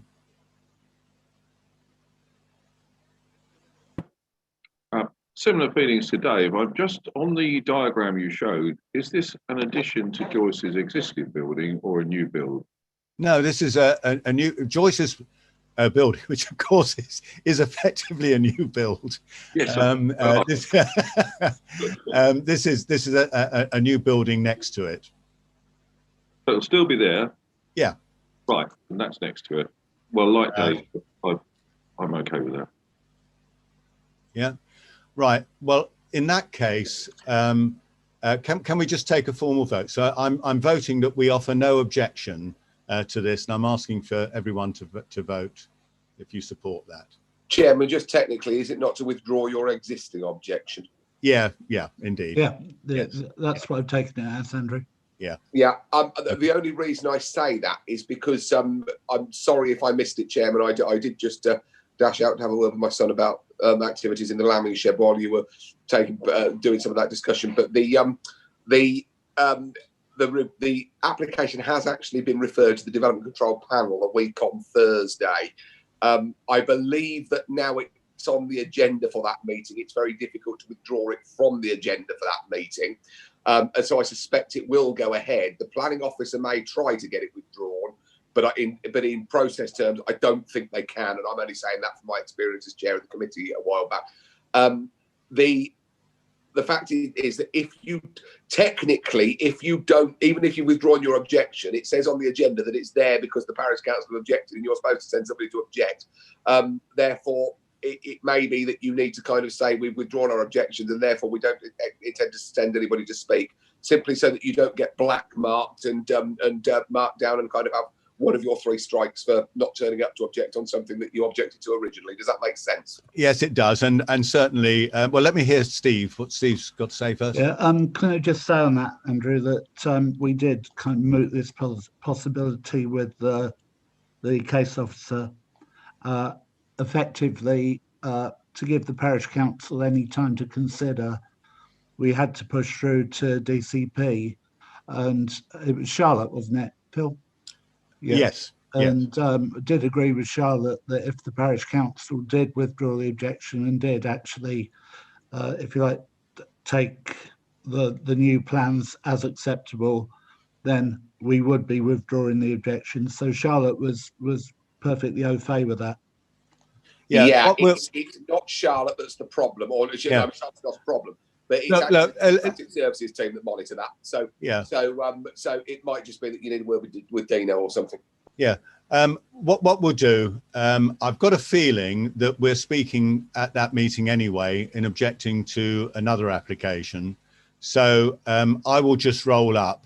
I mean, first thing is I'll ask Steve to write to Charlotte formally to go onto the Planning Access website to say, in the light of the revised plans, and that's the key point, we are withdrawing our objection.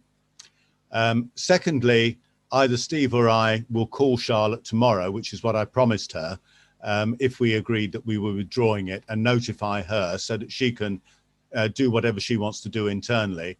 But in any case, I've got a feeling that I'm going to be turning up in a matter of another planning application to which we objected to speak, so I can be there anyway.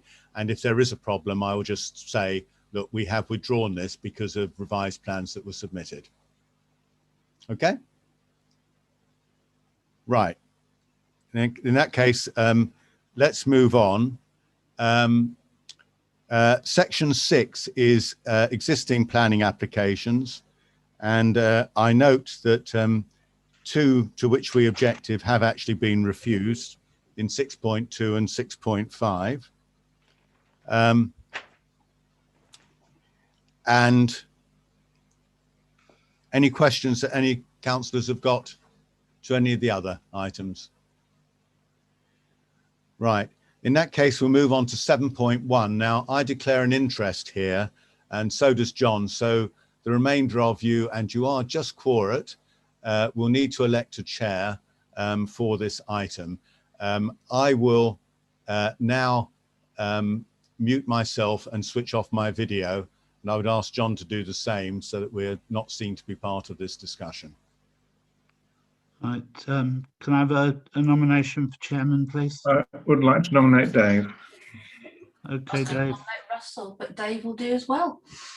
I got to be chairman last time. Right. Okay. So I guess we'll have a seconder and a vote on that. Seconded, yeah. Kay. Everyone in favour of Dave? Ian, are you happy with Dave? You muted, Ian. You need to express. Either unanimously or by a majority, Dave is chairman. Okay.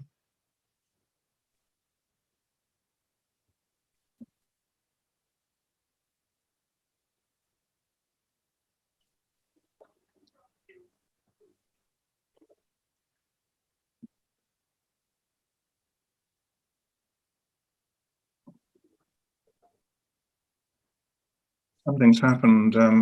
Yeah, I don't know what's happened. Yeah, I've lost it. I'm viewing Dave's You're sharing your screen, Dave, I'm presuming. Am I? Yeah, I think so. Oh, goodness gracious. Or someone is. I've done nothing. It says we're viewing Dave's screen. Yeah, so I don't think it's my screen. Wait a minute, let me have a look. Whoever's scrolling now, it's their screen. Yeah, it's Dave's. You can see his name in the top corner. Right, Dave, what you need to do is you need to go up to the very top where you should have, yeah, it does say you're viewing Dave's screen. You should have a green piece, and then next to it, I think it's red, where it says stop sharing. Mine's right down the bottom. Oh, is it? Just to confuse you. No, Dave, down the bottom of your actual screen, not on...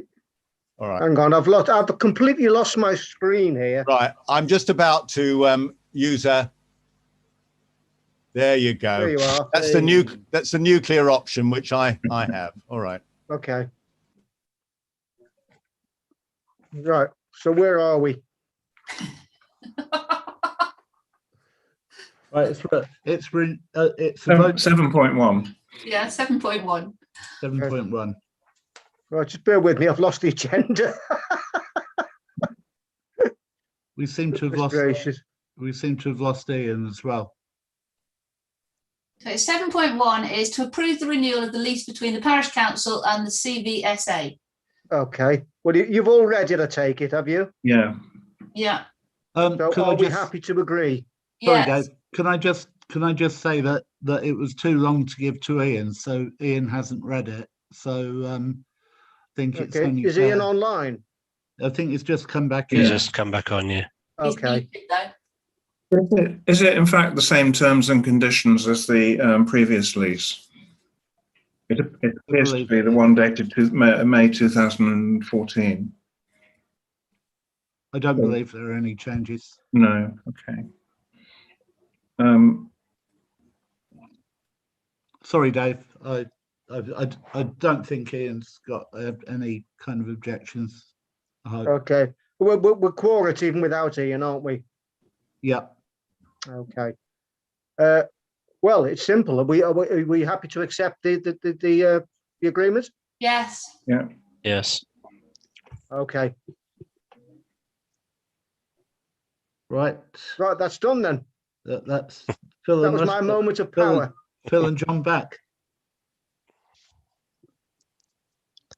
There we go. You. Well done, Dave. Thank you very much. I'm not doing that again. Yeah. I'm so Well, powerful. I might even go and ask the missus to make me another cup of tea now. It wasn't quite as smooth and professional as the interim chairman in the last meeting, I've got to say. I That's agree with probably my that. fault. Sure it was. It's always the clerk's fault.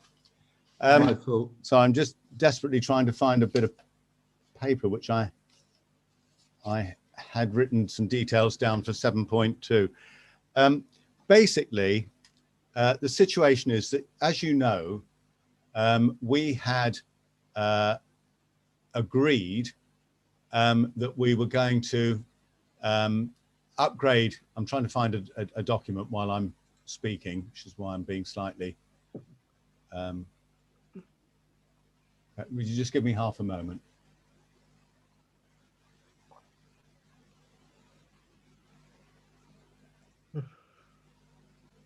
Right, yeah, I've got it.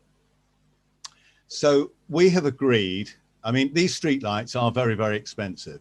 I mean, and there are, you know, quite a few of them around.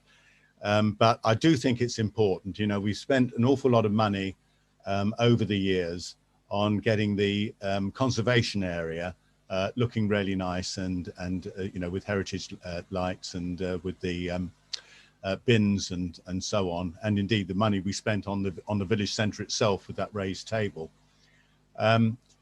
We've now trying to move out into the rest of the village.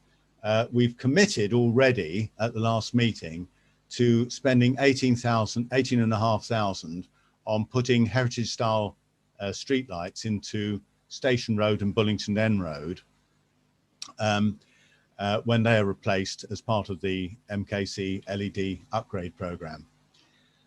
Now, I just want to put some numbers to you, not to ask for your approval for the expenditure, but for your agreement that Steve and I can negotiate with MKC on this basis, because I have to say we've had, it's like getting blood out of a stone, getting information out of MKC, or this particular bit of MKC. It's just, I write so regularly to the particular officer, I better not name him.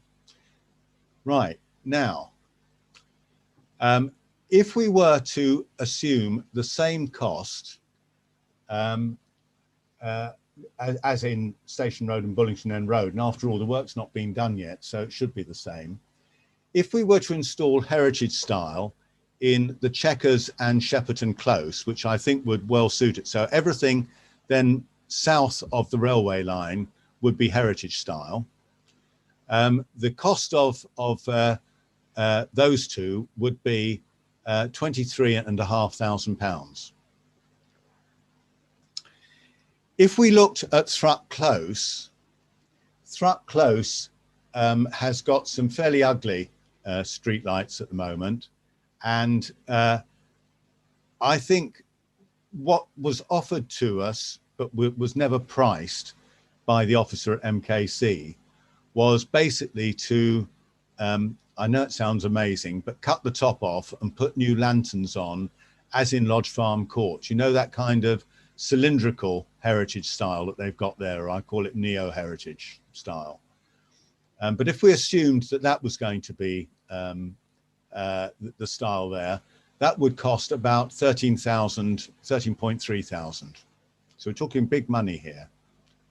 And that would mean that changing all of the street lights in the village, remembering that 18,500 has already been committed, the total would be 55.6 thousand, which is really enough to make your teeth, you know, suck on your teeth, isn't it? Now, Dave has done, and you will see that it's presented to us in the interim financial report.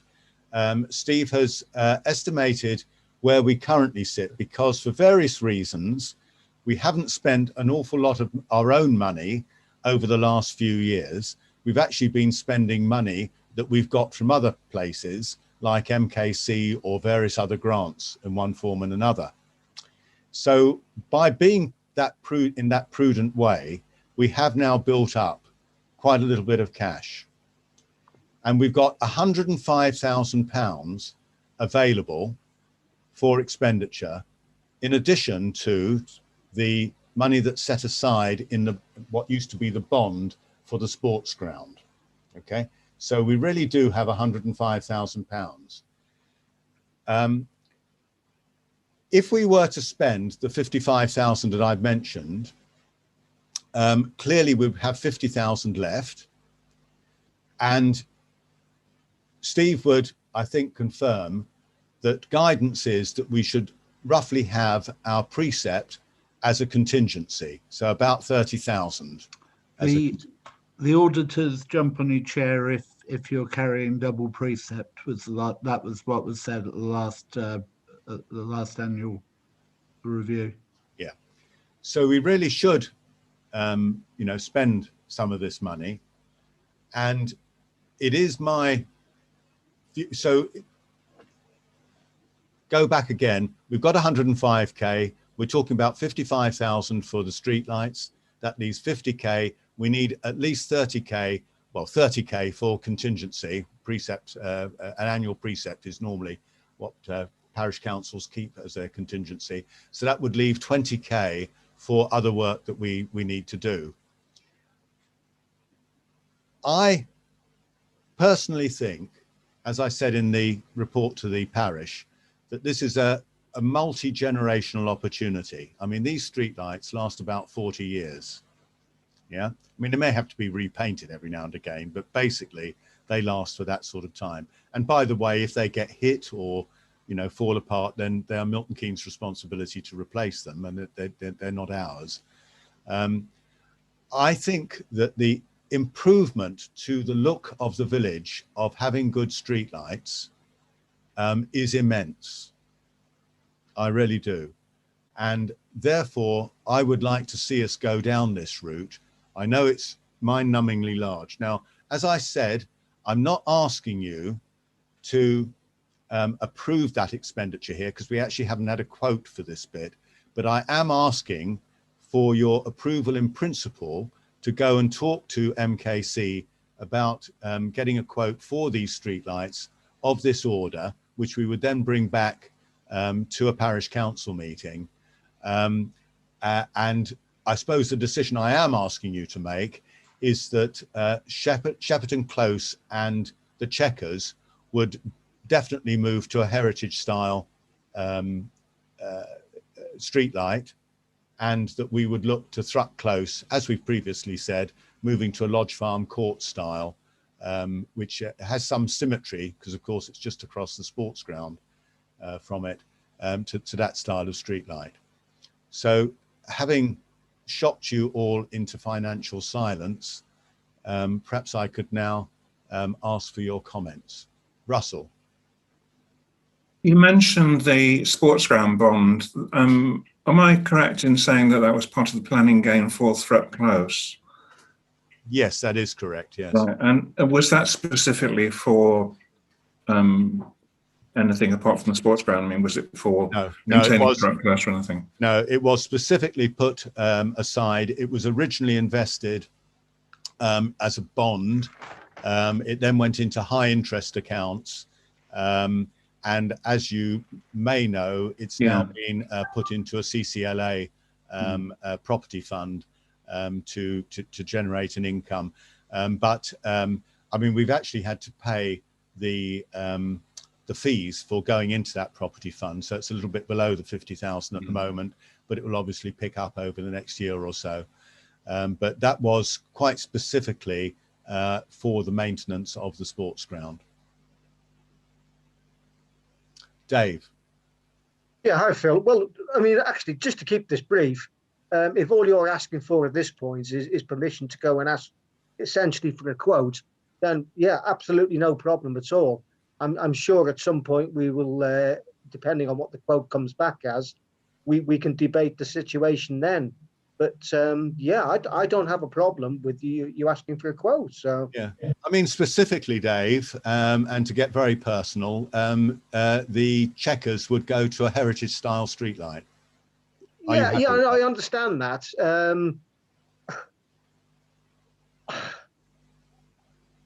personally, I mean, I find it difficult to justify spending that sort of money on streetlights, which I think the council should be providing anyway, and do provide. I mean, I live in the Chequers. I'm not sure whether, personally, whether heritage lights would benefit an area like the Chequers. I don't know. That's just my opinion. You know, it's probably different to everybody else. If that's the case, then I would respect that.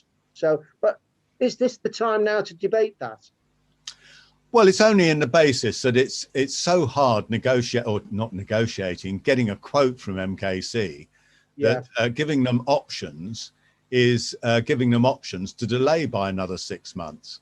And the problem is that this work is going to be done in this financial year.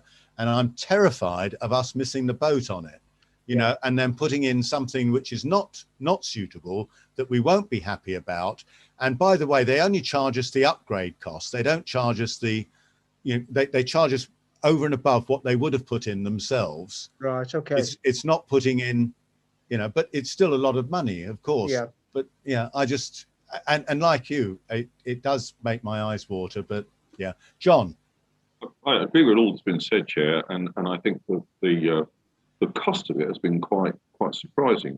But they are replacing, are they not, all the existing lights when they do that? Yes. I mean, there's one or two of them that have already gone to LED, but basically, like the one by the church that got pulled down, knocked down, you know, that they put in there. But generally, yes, they're all going to LED. Thank you. I'm moved, I have to say, by the thought that probably this is the only chance we're going to get to make such a huge change to all the lighting in the village. So I'd be very happy for you to investigate that and get some costs, because I think it would look extremely attractive in the village. Yeah. Okay. Well, I guess it's a resolution, so I'll propose that we do that. But if I could just have a show of hands that we're supportive for Steve and I to go off and do that. We're all agreed. Thank you very much. Can I just check, Ian? You're on mute. If you want to speak, you press *6 and that unmutes you. And I'd ask if, when you finished, if you press *6 to mute yourself again, because you can't see, but the other councillors have muted. It stops background noise coming in and interfering with the meeting. Right. 7 points. Hello. Oh, hello, Ian. Right. I'm quite disappointed in this. The sports money of £50,000 was kept in a bond for any dire emergency that the parish council would run into. That's one reason why we had the money put when the sports ground was done. And the other thing, I would quite agree with Dave, does the Chequers and Shepperton warrant this amount of money at the moment with the situation we are in?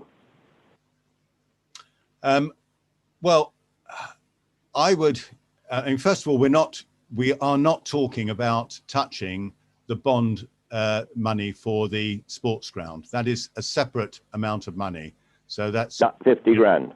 That 50 grand. It's slightly less because we paid the fees for putting it into a property bond, but basically that 50 grand is ring fenced and is not being touched in any of this. Just want to be clear. It's other money we're talking about. I mean, I do agree with you that, I mean, I personally think that Shepperton, the style of the houses in Shepperton would go very well with the heritage style. The officer did say that he would come forward with some alternative styles for the Chequers, which he hasn't done. I mean, I ask him about every 6 weeks or so for an update. And I have done since Steve and I met with him on the 4th of March, 2020, you know, just to give you an idea. And it's just absolutely hopeless. And that's why I'm almost worried about missing the boat, about getting these lights done nicely. And by the way, the Chequers has got an absolute miscellany of street lamp styles. It's got one that's a concrete one. It's got it's got all sorts. Yes, it's got all sorts. So that's why I'd like us to have a single style there. And frankly, for lack of anything else, I just think it would be a pity if everywhere else in the village had either heritage or neo-heritage style, and the Checkers didn't. I mean, you know, we all pay the same rates. We all live in the same village. We'd all like to have it nice. That was my view. But we're not asking for a decision here, Ian. We're asking for just agreement to go and discuss on this principle. Yes. Russell. Just to clarify, Ian, I was not suggesting that we use the bond. I was just wanted information on what the bond was actually for, because it was part of the planning game for truck flows. Yeah. Okay. Yeah, Let's not go there. All right. I think we have got a majority, and I hope you'll be supportive as well, Ian, just to go and engage with MKC on this. It is one of the largest expenses that we've had. Chair. Right. Yes. Can I just ask, is it worth, because I mean, I think there's an acceptance that the heritage style suits Shepperton. Is it worth I know how difficult it's been getting a quote anyway, but is it worth trying to get quotes for both heritage and neo-heritage, which would be a bit cheaper for the Checkers, so that the councillors can then make their decision on bang for bucks? Yeah. I mean, I will press the officer. So I keep trying to say his name, and I desperately mustn't because he's been so appalling. So, can we actually make that? Is that then the resolution that we will get quotes for heritage, for Shepperton, and both for the Checkers? Well, I will do my best to get it. Yeah, you and I can do our best to get it. We'll do our best. Yeah. Okay. All right. Well, I think we had a agreement to proceed on that basis. Right. Next one then is moving on to 7.3 to consider a grant to residents taking action against Milton Keynes Council in relation to its decision on the Neighbourhood Plan. Now, you've heard from Leo in the open forum. I'd just like to make a few points and then throw it open. I mean, first of all, I'm unbelievably cross with Milton Keynes Council, who made a very weak decision and then doubled down on it. At scrutiny, members weren't given the full copy of the legal advice, which was picked up by one of the few members there, possibly the only member there who knows his beans about planning, Councillor John Bint. But the members weren't given the full legal advice. They were just told that legally it was okay, and I believe they were told that it was a QC, which it turned out it wasn't. Now we haven't seen the legal advice because it's been treated as legally privileged. Andrew has, as has George, but they have, not allowed to give it to us, and they've stuck by that quite rightly. But what they have said is that it's a much more nuanced opinion. And as you heard Leo say, a reasonable question would have been, could we do what the parish council has asked for, rather than can we rely on the examiner? And I think it's a terrible thing that they've done. If a judicial review were to be successful, and I think there's a good chance it would be actually, because I think there are many points which Leo's made in his paper and I made at scrutiny, if any of you could be masochistic enough to watch that.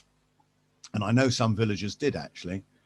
But the likely outcome, if it's successful, would be to quash the decision to go to referendum and probably require Milton Keynes Council to go back and get this examined properly.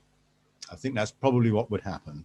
It would not be, almost certainly, to reinstate Gobbies as an LGS in the Neighbourhood Plan.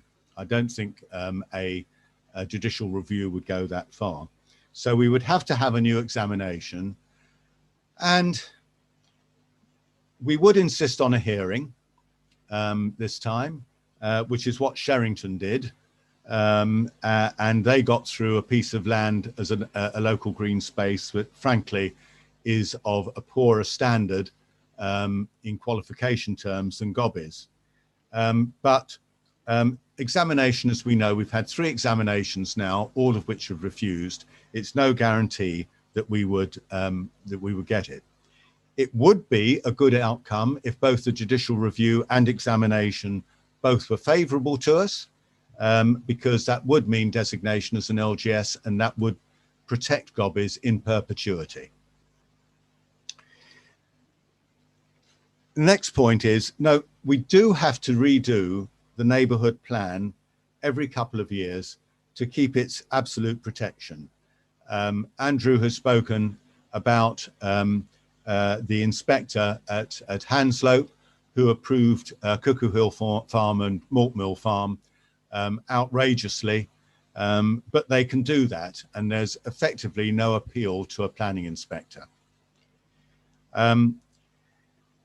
The owners and a number of owners have over the last few years asked to put forward land for development, as we've discussed, and when we've been going through the neighbourhood plan.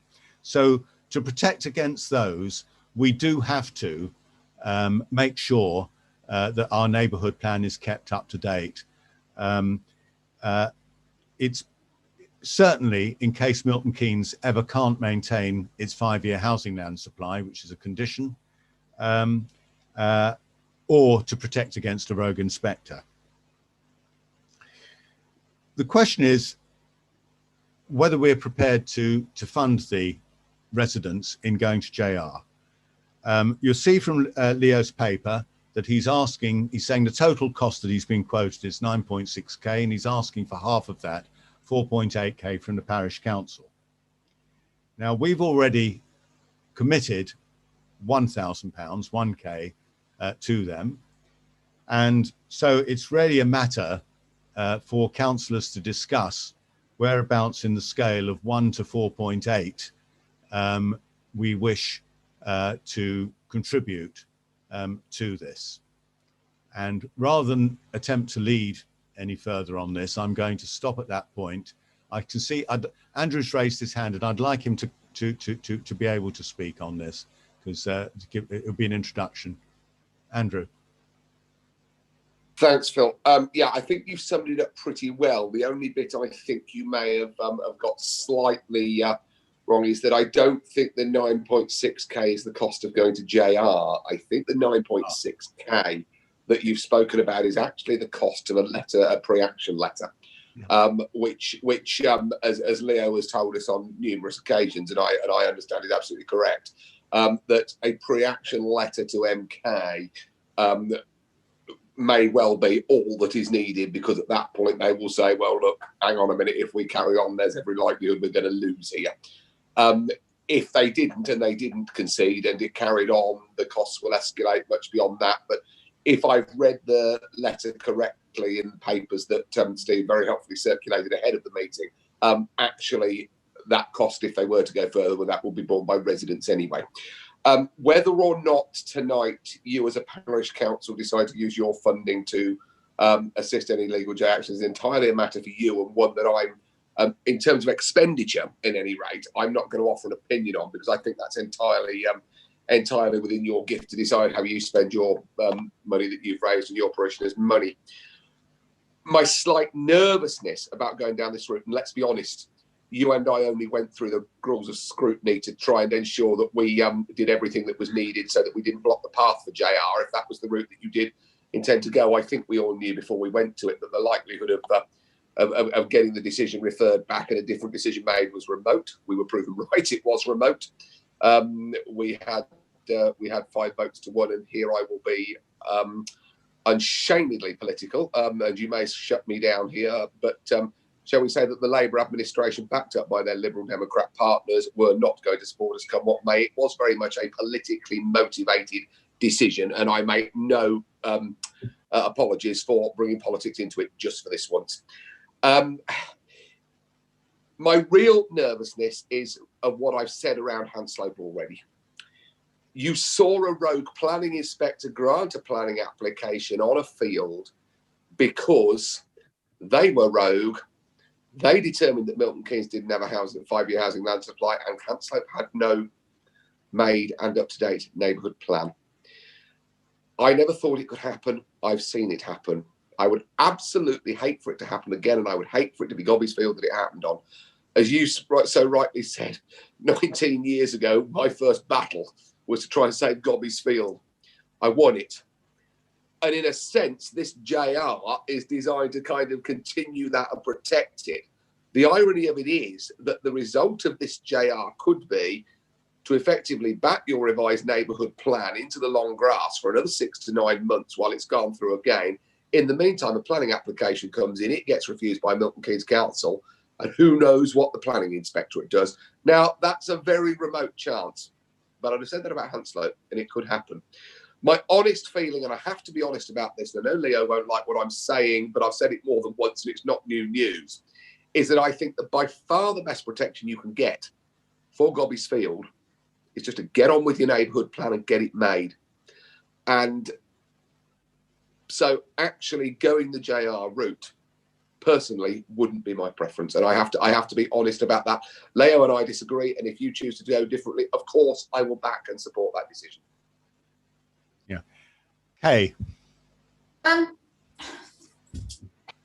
Obviously, I'm a bit of a newbie to all this, okay, but I think Gobby's Field is really, really important. I think that it is, and I think that we should back whatever we can do to actually to safeguard it. What Andrew was saying about Hanslope, we do have a 5-year plan in place. And Milton Keynes Council has, I think you said that they do have their housing allowance. That's in place as well. They're fine. I did, but let's be honest about it. We said, Milton Keynes Council said they had and have always took that line. A planning inspector determined otherwise, and that was the case for about a week until another planning inspector said they did again. So whilst we believe that is the case, it takes one planning inspector to change that case. Okay, but I also feel that if we're going to spend tens of thousands of pounds on street lamps, that I feel that Gobby's Field is really, really important. And I think that it's almost an investment in the future of the village, I suppose, is the way that I feel. That it leaves it wide open for any planners to come in if that's not a designated green space, which would just mean more problems in the village that we have already with parking and schools, and well, it'd be nice to get more kids in school, obviously, but I don't know, I just hate to see that just go as a field. So, and I just think we're spending an awful lot of money on making the village look nice, but that's not going to make the village look nice. Yeah, okay. Dave. Yeah, thanks, Phil. I think the importance of Gobby's Field to the village of Castlethorpe is not in question here. I think everybody understands that completely. I think the point that we have to agree on, what is the best way to defend Gobby's Field from development? Is it to go with an existing plan that doesn't include an LGS, or is it to go to JR or to support a JR? Hopefully just the pre-action letter. I don't know. Protecting Gobby's is paramount, you know, but that, I mean, okay, personally, it's just around the corner from me. I mean, there's a good chance if it did get developed, then the cul-de-sac that I live in could become a through road. That's just not my opinion. I think that, myself aside, Gobby's is vital to this village. It's the heart of the village. So I go back to what I've already said. How best do we defend it? That's all. Okay. Darren, I see, and then Russell. Darren. Yeah, I was just going to ask, is this a question of timing more than anything? Andrew mentions, obviously, you know, if we want to go back for another plan, you know, if we held fire on putting the letter through whilst we're working on the plan as well, and as Andrew said, there's going to be that time gap where a rogue inspector could come in, but if we narrow that as a smaller gap as possible, you know, we hold fire on a letter if we all agree, for example, and then you know, we were very close to a plan. Is that a scenario that would work? I'll go to Andrew. Andrew, do you want to respond? Yeah, can I come back on that? One point that neither of us made was that the decision to proceed to referendum without Gobby's Field included as an area of LGS was finally made by Milton Keynes Council on the 30th of March, because that was the day that scrutiny didn't return the called-in decision to the original decision maker. So that was it. The timing for JR, or to give notice to JR, or apply for leave to JR, I think is the actual term, is very short. It's only 6 weeks. So that has to effectively be done 6 weeks from the 30th of March, and I believe is already in train. And actually, I think that's what you agreed to put the £1,000 aside for, to help with the funding of. It may just be, I very much doubt it actually, but it may just be that application is made and is refused, in which case that is the end of the line and there's no further discussion to have. I very much doubt that will be the case, but that could be it. If you are granted leave to JR, then the timings go on much longer than that. However, and this is the critical bit, if a leave to JR is granted in that 6 week period, any progress in progressing the neighbourhood plan to referendum will automatically be put on hold by Milton Keynes Council. So effectively, by the middle of May, and I'm just going 6 weeks from the 30th of March, there will be a decision by Milton Keynes Council or not, whether or not to proceed to referendum. If the referendum is held up because of the JR, it's likely to be well into the back end, kind of October, November, before any further progress is made, I suspect. Yeah, if I can just add to that, I mean, you've got 6 weeks to appeal to JR, but that's not to say that the JR process could be completed in 6 weeks, and the referendum will be put on hold by Democratic Services until the JR process is finished one way or the other. So it could be a while. Okay. Did I see Russell was speaking? Yeah, I would say that now, if you are going to go down the JR route, is the time to do it, because I think the likelihood of a rogue inspector or MK having a less than 5 year housing supply is very low. So I think that we should support the Residents' Association in going down this route. As far as the actual neighbourhood plan itself is, if we have to redo it again, go through the process again, it's not the complete thing that we have to do. We just go back to the examination stage, and from then onwards. It's taken ages because of the delays that we've had from Milton Keynes Council, months of inaction from them. And I, for one, I am totally pissed off with the Milton Keynes Council Planning Department for that, and also for their, you agree? Yeah, and also for their, I'm not accusing them of lying, but they've been very, very loose with the truth about what they've been putting forward to councillors as well. And I am really disgusted with them. Russell, if I can just correct a slight error, without naming the officer again, a certain Mr. Dan Blanner, as we may end up calling him, actually didn't work for planning, and I think that's been part of the problem. Mm-hmm. Had this been under planning, I actually think we may be in a very different position here. Maybe not in terms of having gobbies included, but the timings on it would have been rolled back about 5 or 6 months, and the discussion would be very different. Yeah. The one good thing I hope to come out of this is that I think that will change, and I think Castlethorpe has actually highlighted the need for neighbourhood planning to sit under planning, not under urban design, where it's been sat for the last goodness knows how long, basically to suit the director's two-card trick. The director is gone. We have a new interim director in who, despite my disagreements with them over this particular issue, I actually have a lot more faith in to kind of actually get the structures right to make sure those sort of things don't happen again. I certainly hope so. Okay, right. Look, I think we need to try and come to a conclusion here, because there seems to be a general consensus that if we are going, Hello? Oh, Ian, yes, carry on. Yes, I'll come back in again when I've learned how to do it. Yes, Like Dave was saying about the streetlights in Checkerton and Shepton, etc. Why spend the money, etc. Now we're coming round to the end when he's saying he's set up a residents' association again. I don't think the public, in some ways in this village, will want that money to be gone to that. If he's going to do that, let him do it and get the money. I'm sure enough people to support him in that fashion, but will some of the public in the village agree for Parish Council spending money to put towards it?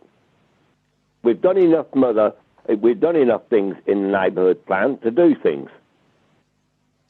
Well, I think, Ian, that, I mean, this is a two-stage process. The JR is a two-stage. Let me finish.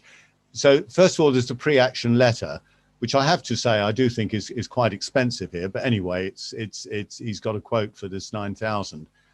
He's got to raise money in very short order because he's only got 6 weeks to do that, and to get the letter in. The actual cost of a JR itself would probably be between 30 and 40,000. And as you're probably, well, just to make you all aware, we are limited to something called S137 limits on this because we don't have a specific power to pay on that, which is effectively would, you know, once we've paid for this and Leo understands it, you know, it's then on to the residents to raise the money if they're going to take it any further. So, okay, we understand you're not happy with that. I think I have got other councillors who've expressed that they are happy. I now need to, I really would like to get some quantum here. I'd like to hear some proposals as to how much money. I take it from Ian, it's zero. Correct. I see Russell and Kay's hands. If we can do it in that order. Russell. I was going to say, we've already promised 1,000, I think, haven't we? Yes. What about another 200, another 2,500, making a total of 3,500? Right, so that's Russell is putting that. Kay? I think on what we've actually got to spend and what we're spending it on, I would be happy to fund the half that they've asked for, the whole lot. I just think it's such an important issue. Right. Darren? I agree with Kay. I'd be happy with a half. Dave? Yeah, I think if we as a parish council are going to make a donation, then it should be half. And John? Chair, I've unfortunately had to deal with judicial reviews in the past. I think the tip that Andrew gave about going for the letter is the right road to go down, although that does seem ever so expensive to me. That really seems an awful lot of money to just achieve that bit. But the point you made, and it's very valid, is if it goes beyond the letter, we're into serious money then. No, we're not. No. Sorry, I beg your pardon. I phrase that badly, Chair. Then the village is into serious money. But I think if Andrew's feeling is the letter could be pivotal, then I'd support that. Okay. So what I'm seeing here is 1, 2, 3, 4 councillors in favour of 4,800. Oh, Russell, you wanted to speak? 5. I'll agree as well. Okay. In that case, it's a financial matter. I need a proposer that's Kay, a seconder, which is I think I saw Russell's hand first. Well, Darren can do it if he wants. I saw Darren first. All right, Darren then. So that's the proposer, a second. I'll be the thirder. You'll be the thirder. So all those in favour then are, please raise your hands. That's 1, 2, 3. Yeah, so that is, so that's 1, 2, 3, 4, 5 in favour. Ian is against. I'm abstaining. Yeah. Abstaining, right. Okay. Okay, in that case, that's passed. Sorry, Chair, are you for or abstaining? I'll support it. I'll support it, yeah. That's 6 then. Yeah, 6. Right. Right, but that was the tough one. And Leo's got his video off. He's obviously got a smile on his face now. But anyway. His hand up. Yeah. Right. And his hand is up still. Right, let's move on then. The next point is, I think, more of a discussion point about parking in South Street. Kay, did you want to raise anything on this? I mean, it's just an unbelievably difficult topic, isn't it? The problem is, for as well, at the weekends, it's not too bad. But I feel that there are a lot of people who work in South Street and they park their cars, which leaves absolutely no parking for residents. It also leaves a major problem for people when they are dropping off and picking up from the nursery. They're all over the place. They're blocking people's gates and they really don't care, I have to say. Oh, I'm only going to be a couple of minutes. And then they're standing outside the nursery with their face masks on for like 20 minutes because they have to social distance, they have to queue. And if you think about the number of people who actually work in businesses in South Street and the number of cars that brings as well, I do realise that some people come from the village, but there are people who drive in. They park over, and people are now parking on the corner of the flats, which I think is really dangerous. You come around that corner and the number of times that people have come around there fairly quickly and nearly hit somebody coming the other way. And I don't think we should leave it until there's an actual accident. It is actually illegal, I think, to park on a blind corner. Got yellow line. Also, they're parking on the pavements, which makes it difficult, particularly for people who, like with prams or young children and things like that, of which there are a lot around. And I just need to find somewhere where people can park, because it is becoming a major problem. The photos that I sent you, Phil, you can see they're just all over the place, double parked, like either side, on that narrow bend as well. So there's somebody parked next to outside Russell's house, and then somebody parked on the other side, which makes that gap even narrower for when people come around that blind corner. And it is becoming a real problem. And I have had people talk to me about it. I know people aren't complaining to the council because people don't want to kick up a fuss. I get that totally. But it is a real problem now. And I think it's quite dangerous in places. Yeah. I think, Kay, we all recognise that it is a very real problem, and certainly Josh Richardson has gone down, particularly at the other end of South Street, near the entrance to Maltings Field, where as Russell mentioned, the bin lorries, the waste lorries, struggle to get in. And actually, one coming out about a year or so ago, probably a couple of years ago now, was struggling so much it struck a wall in one of those end terraces and did some damage, which fortunately Milton Keynes sorted out. But I mean, it is that. The irony was when Josh went down there to to talk to residents about their parked vehicles, he couldn't find anywhere to park. Yeah, it doesn't surprise me. Yeah. So, I mean, the real issue is, I think we all recognise the problem. The question is, what could be the solution? And I walked up and down that street looking time and time again, and I am blowed if I can see what we could do. I just open it up if anyone has got any suggestions. You've got Bob out and Noah. There is the green space where Maltings is, the new Maltings, which Stonewater own now, I'm presuming, do they? They do. They do indeed. They have, in their plans, they've put that through to be what they call a pocket park, which I would agree we don't particularly need in Castlethorpe. But there is a problem there, Kay, which is that there is a ransom strip running across the road. So they'd have to go round. You'd actually have to go in through Fox Covert Lane and park there, which I think would make it very, very unattractive for people to park. Having resident permit parking. Well, so at least residents have actually got somewhere to park. And the other thing is that I think the residents are the problem. Residents don't have parking spaces, a lot of them, so they have to park here. But I don't think they're the problem. I think it's all the people that come here and work, and then there is nowhere for anybody else to park.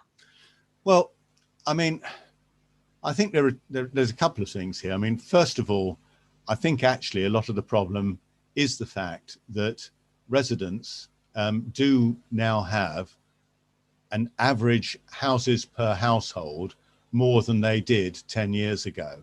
And that is actually what is causing a lot of the problem. And that's fair enough. You've got, most households, you've got 2 people working, 2 cars, sometimes more than 2 cars. I'm looking at you, Dave.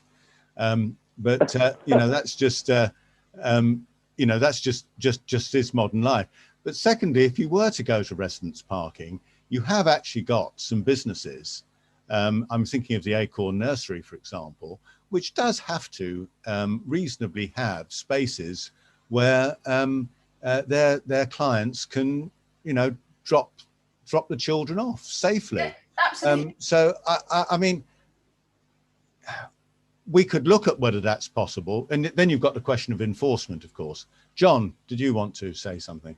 Yeah, I promised Kay I would actually independently look around every day of the week at this particular problem she's highlighted, and I can totally concur that there is a problem there which appears unsolvable, but I'm not sure it is unsolvable.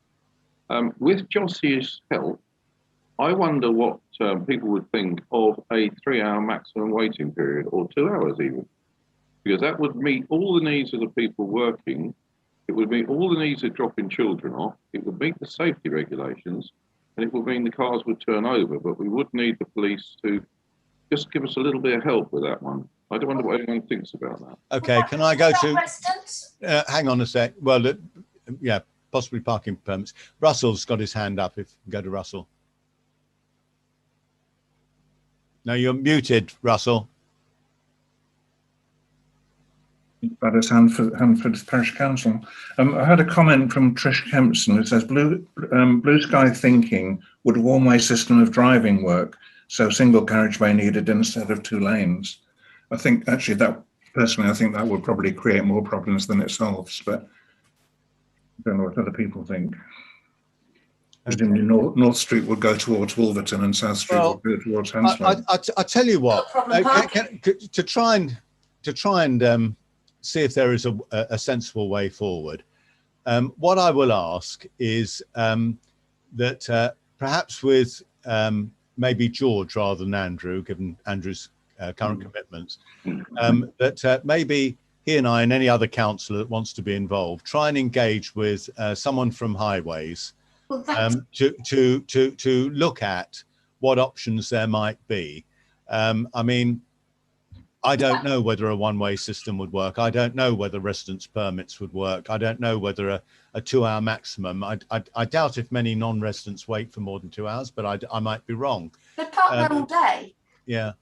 And there's a car parked outside my house, which has been there for weeks and weeks and weeks. Yeah, but are they people who are working at the school or working at the Acorn?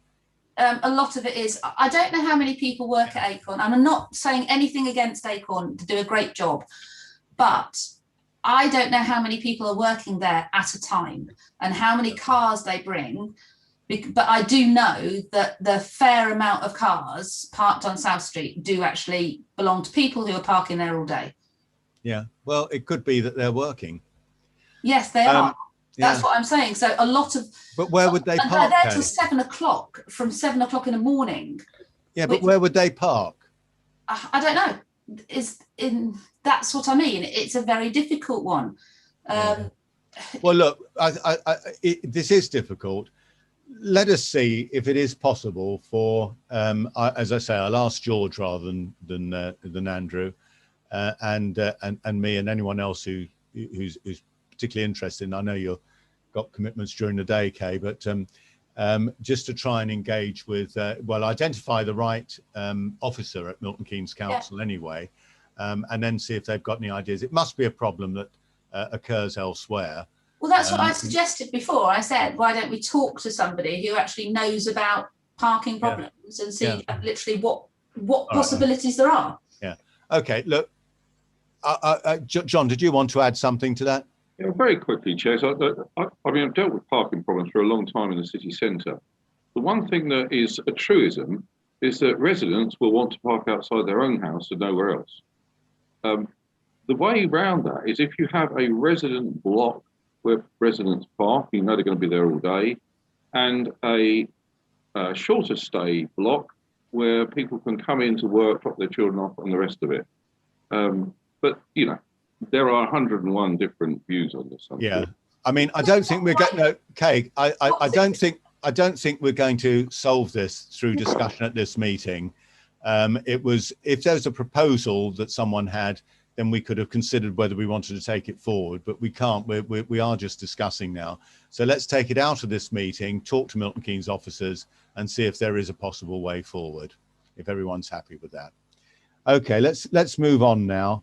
The next two items I think are fairly straightforward. One of the things which I did mention in my talk was the, I don't know how many people are watching the council meeting now, but 23.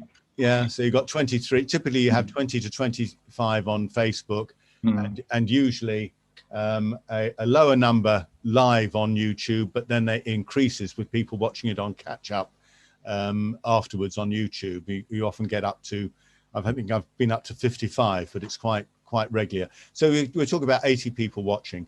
I think that even if we, or more to the point, when we move back to meeting physically at the village hall, I think we ought to continue to live stream this on Facebook and YouTube. The amount of resident participation, I think, is just fantastic. I think it's a real credit actually to our residents that they are prepared to listen to us sort of chewing over at great length. So I would like to propose much more to do with the fact, Chairman, that actually Monday night TV is terribly boring on television. Well, people actually watch it retrospectively as well. Yeah, no, they do. That's why the YouTube in particular goes up. So for that reason, and indeed because I just think we're moving into a modern era, I think, Russell, you're going to propose that we have Wi-Fi. Would you like to speak on that? Yes, I have done some research today. Three companies, TalkTalk, PlusNet and Vodafone, do 63 to 79, or 63 to 76 megabits a second fast broadband for businesses. And I did talk to PlusNet, and they said yes, and village halls for no line rental and £22 to £23.50 a month, which I applied plus VAT, which I thought was incredibly cheap. Unfortunately, I couldn't talk to the man at PlusNet because all of them require an address to be registered on the Royal Mail database, and surprisingly, the village hall, built in 1878 or thereabouts, is not on the Royal Mail database. So I have applied today to put it on the Royal Mail database, and then once it's on there, I can then talk to them and proceed a bit further. Okay. All right. Can I check? Is everyone happy with us just to go forward on this? And indeed, actually, Ian, can you mute, because you suddenly cut in whenever you cough or anything? No, I just coughed. Yeah. If you can mute. Right. Is everybody happy that basically Russell and Steve, I think, go ahead and get broadband installed at the village hall? Can I just ask for a quick show of hands on that? We would have to have a line installed, so there would be a cost for that. Yeah, as well. Indeed, yeah. Is everyone happy with that? Not a problem. Sorry, Chair, can I just ask, is everyone happy for Russell and himself to pick a supplier based on what we deem to be? Yeah, yeah, I'm really happy. Yeah, go for it. Other matters relating to live streaming. I would suggest, if it's okay with you, that Russell and I work together to discuss the equipment that's going to be needed when we're in the village hall. We can probably bring some of our own down there, try and minimise the cost of the parish council. Russell, did you want to say something on that? Yeah, I think also that we ought to have a Castlethorpe YouTube channel as well, rather than using your personal one. Yeah, it's not my personal one, but I do agree. The the issue is trying to redo Zoom. It was unbelievably complicated getting the appropriate keys to load up YouTube. But anyway, yeah, we can look at that. I think if you and I can talk about how it would work and bring that back to the next meeting. Okay. But we probably do need to get on with getting the broadband line installed, because that's probably the longest lead time. And in fact, it would be easier to live stream with cameras than it would be to do it how we're doing it at the moment. Yeah. Right, John. Yeah, can I ask, if we get broadband installed in the village hall, isn't that another plus point for lettings? Because yes, indeed it is. It is, yeah.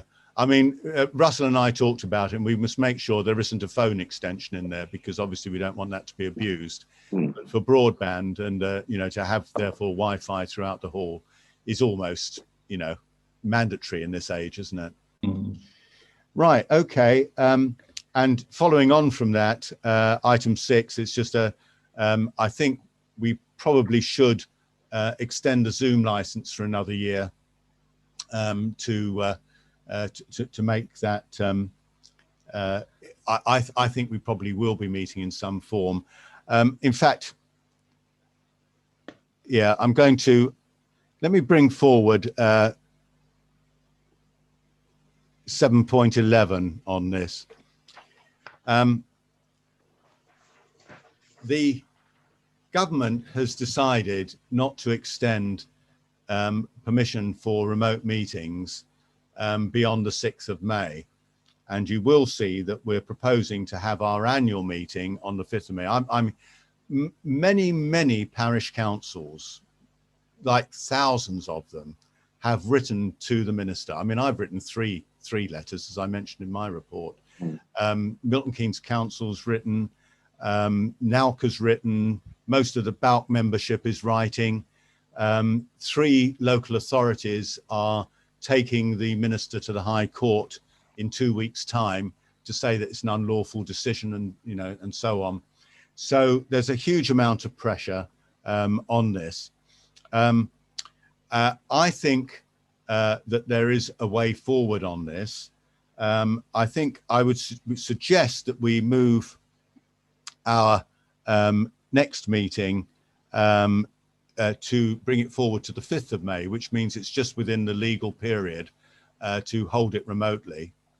If the government hasn't changed its mind, I will then put a resolution forward at that meeting that we delegate our authority to Steve to execute things, which parish councils can do except for a very small number of matters, one of which incidentally is approval of the annual report, which Steve is going to try and make sure he brings to the May meeting. But then Steve would be informed on his decision by an informal meeting of councillors, which will take place, surprise, surprise, every month, the first Monday of the month at 7:30. Okay, so we can't make a decision in that meeting because it wouldn't be lawful, but we can delegate power to make the decision to Steve, and we can advise Steve informally what decision we would like him to make. Now, I have checked this with BALC, and that is lawful. And the reason I'm saying this is because, you know, I personally don't feel it is safe yet for us to move into meetings. I mean, some of us have had our jabs, other of us perhaps haven't. I'm looking at you, Darren, but certainly members of the public won't have had their jabs. And if we're expecting them to come into the hall, we have to go to an awful lot of trouble to make the hall COVID safe. So for all those reasons, that's what I'll be proposing at the next meeting. So I'm suggesting that we renew the Zoom license anyway. We put as we've already agreed, broadband into the hall. Russell and I will come up with some ideas about the technology that we can use to minimizing the cost of doing it. And we take it on from there. So the only actual decision I'm asking for to be made here is that we just renew the Zoom license for another year, which is about 100 quid, which I hope no one will object to.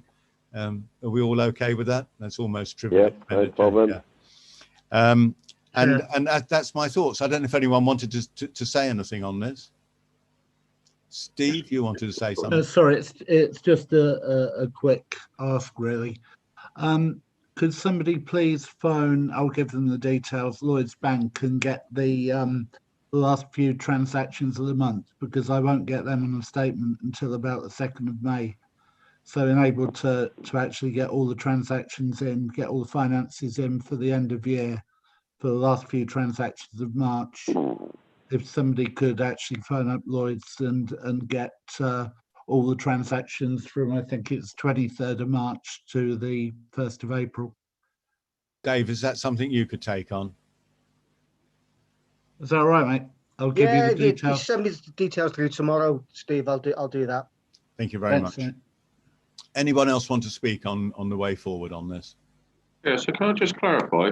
We're now saying the parish council meeting will be on the 5th of May, if I've understood this correctly.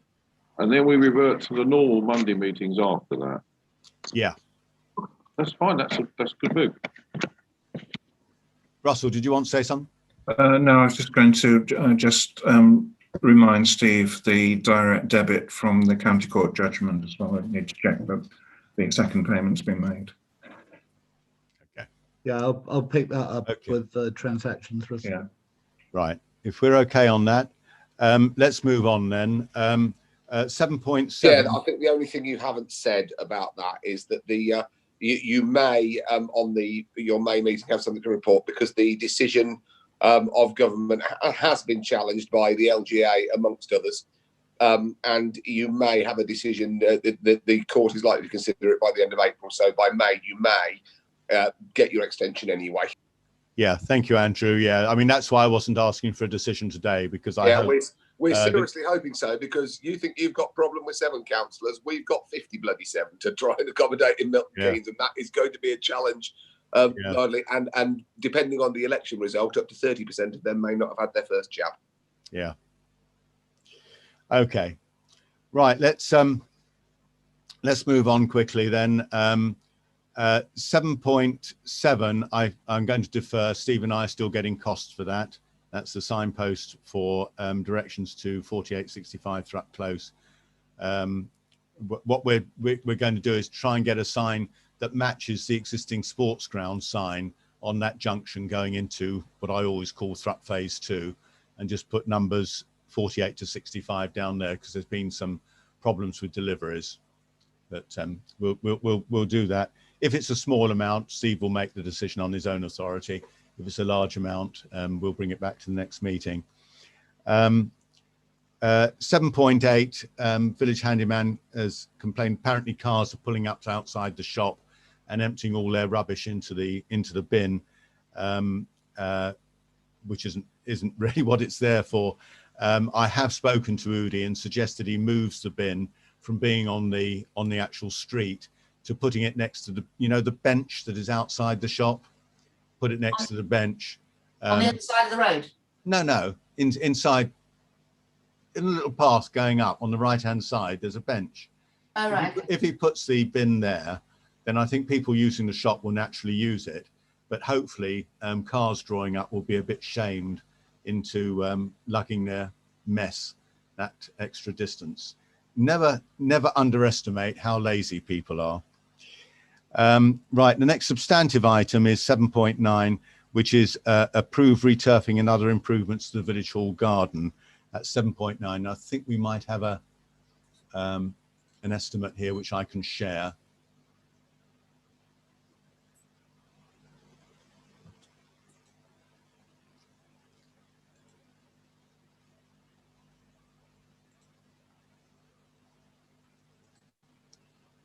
Right, can everyone see that now?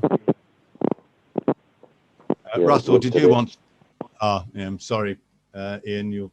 Russell will have to mention it. I did drop a copy round to you, Ian. Yes, I know. I'm just looking for it. All I'm going to ask is, on that sort of quote, do we need somebody else to give a second quote or third quote? Well, okay, that's obviously for the councillors to decide. But effectively, I would very much doubt you will get the actual wooden beds, the planters, done cheaper than the handyman doing it. Right, that's who you've asked to do it, right? That's not a problem. £10 an hour, but with regard to the supply and laying turf and the pressure washing of the patio, if you want that to happen, but I'm not going to have the time to do it this month if I've got to do the annual report. To be honest, it's not a problem, Steve. I just wondered if we were right or wrong to accept that, or we had to get extra quotes. Well, our standing orders allow us to. Yeah, can we let Russell just introduce it, please? Yeah, I was just thinking how reasonable it was, actually. I was expecting the quotes to be a lot more than that. I know that Sarah Montague, when she was, she got a quote for just relaying the turf with artificial grass because Open Gardens were willing to pay something towards it, and it was more than £2,500. So I think this is a much bigger job, and it is with real grass because that's what the preschool want because of the children. And this is just half the price of it. So I think it's a quite reasonable price. And I had nothing to do with it. Steve and Richard have done this together.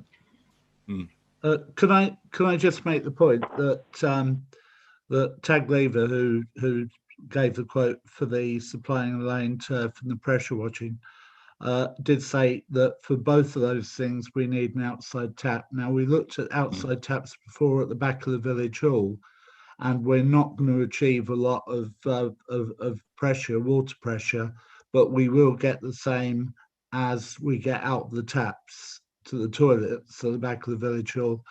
Now, whether that would be enough to actually get a pressure washer to the appropriate kind of pressure, I don't know.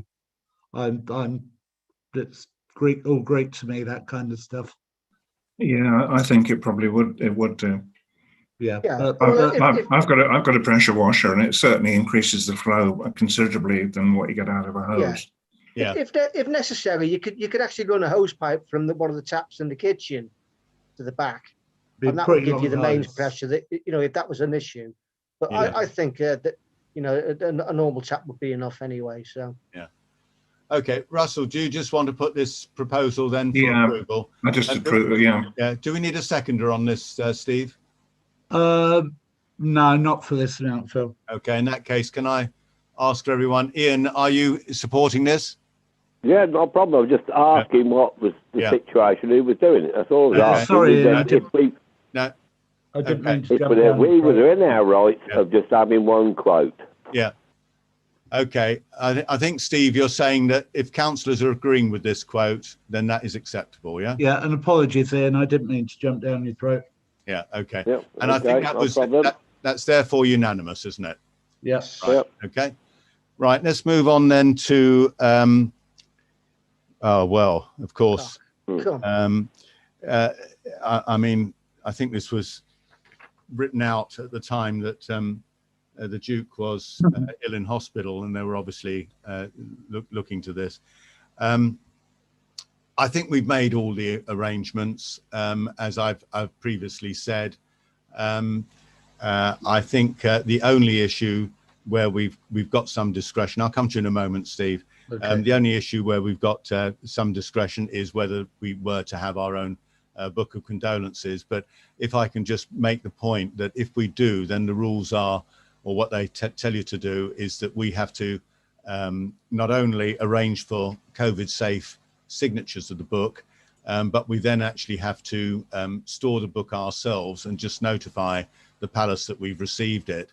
I think that's probably a burden that's Steve would not really want, keeping a book of condolences safely indefinitely. And I believe from Andrew, there's only one parish in Milton Keynes which is actually going for a book of condolences. Most of the rest are going for the redirecting to the online one at the at Royal UK. And incidentally, I have, on behalf of the parish, put the same condolences as was on the website, which Russell and I put together. I've put that, sent the condolences on behalf of the village, in the official online condolence book. Steve, did you want to say something? Yeah, just to make the point, well, a small point, that the official advice is to encourage people to go to the Buckingham Palace Book of Condolences. So I don't think keeping a physical book of condolences on this occasion is appropriate. But I think there is still this thing called a bridge, which is looking at if the Queen dies. And I think maybe next meeting we should maybe come up with some strategy, some plan for if the Queen dies, because I think that's still something that Lord Lieutenant's asking us to do.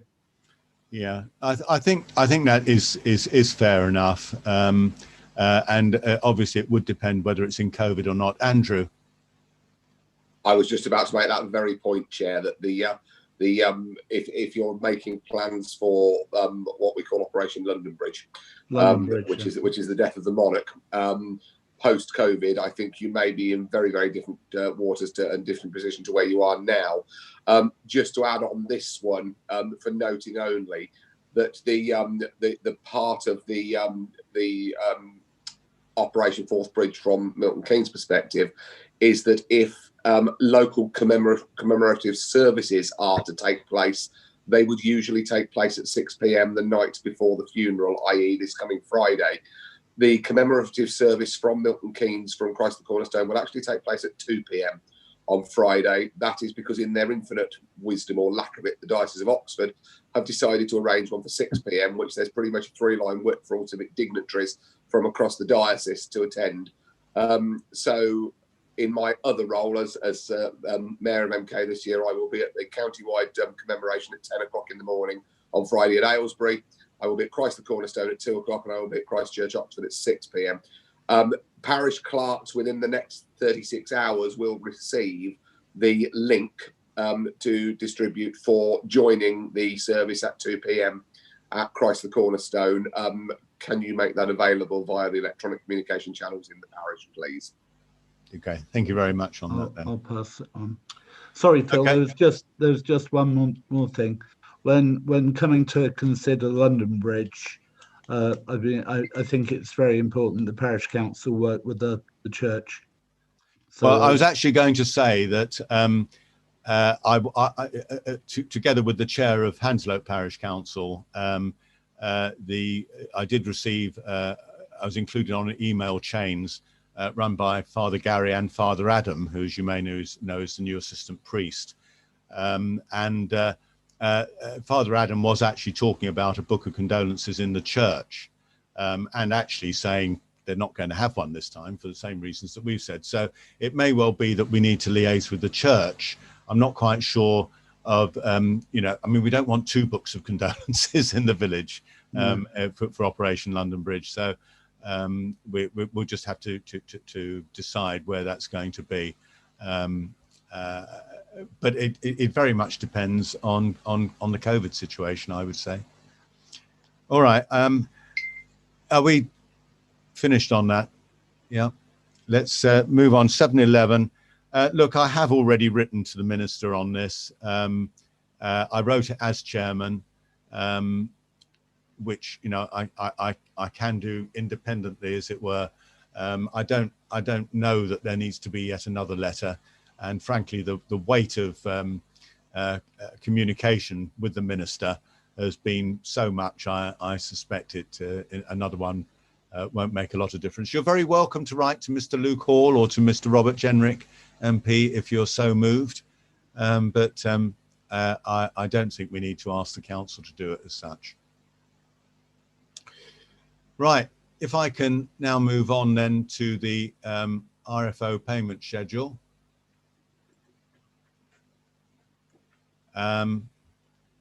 And actually what I'll do is I'll just share that screen. Has Ian got this, Steve?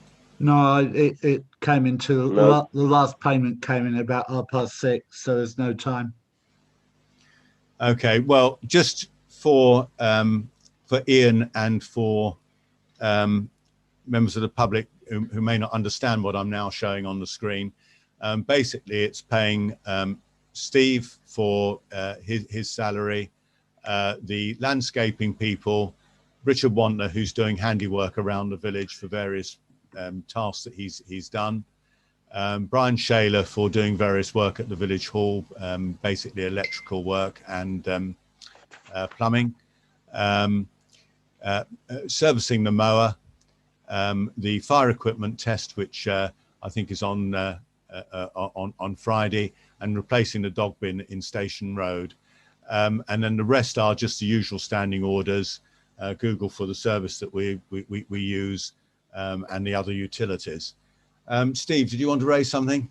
Yeah, I did actually send an updated one, Phil, through, but it's only got one more payment, which is for Tove Landscapes. I got an invoice eventually from Jordan, and it's for 172.50 plus £34 VAT, which doesn't apply. So for 172, and that is for cutting the hedges and for doing the first cut of the entire sports ground. And we need to actually discuss with the cricket and football clubs how to actually break up the payment for that, but that's something we can take offline. But there was one thing that Jordan did raise, and we're making a payment for the service of the mower. And Jordan did say that he didn't feel that the blades had been cut to his satisfaction anyway. So I don't know, Ian, whether you could have a look at that and see what you think. I will do.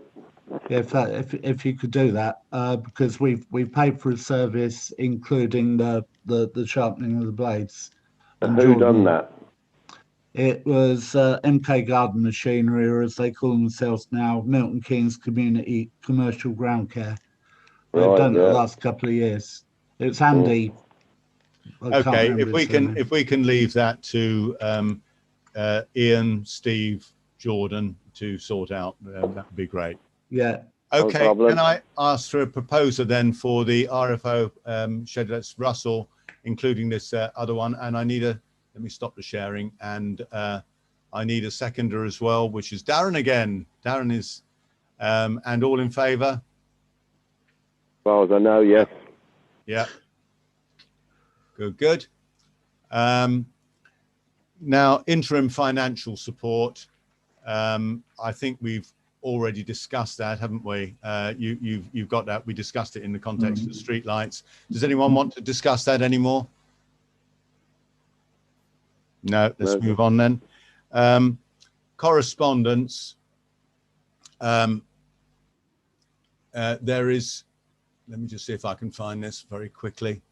There's just one item that's been raised, which is that the resident at Castle House has written asking or informing, really, because it's I don't think we've got any responsibility here, about replacing the fence at the side of Castle House with a slightly higher wicker style fence. And I'll just show you a picture of the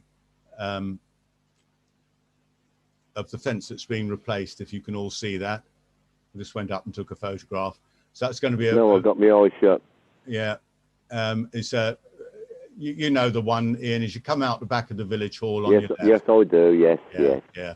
So they're going to put a 5-foot one there because they want to make sure their dogs are kept in, and it will be an interwoven hazelwood or some other sort. I think she mentioned, didn't she? Yeah, it's more a courtesy thing than anything else. And Tracy did ask me whether she should tell the parish council, and I said, well, really out of courtesy, but it will look nice. It's a natural finish fence. Yeah, and I think I don't think we've got any. It's not a planning thing, so No, it's a courtesy thing, it's really. just courtesy, yeah. Castle House is actually a listed building, isn't it? It is actually. Right, I think she may need listed permission to change the fence. Well, I know that one other resident had a major problem with a wall on a listed building, and he did have to talk to conservation. And I have passed that information to Tracy and just said she might want to. I gave her Simon Pert's email and phone number, but I think that's really, between them, I think, on that. Yeah. Tracy is aware of that. Yeah. Okay. I'm trying to move us on. Any other business for noting or inclusion on a future agenda? Well, earlier on, I was obviously muted or whatever. About the Carrington Arms, John Keane said he was going to speak to somebody. Who's he been speaking to or not speaking to about it, please?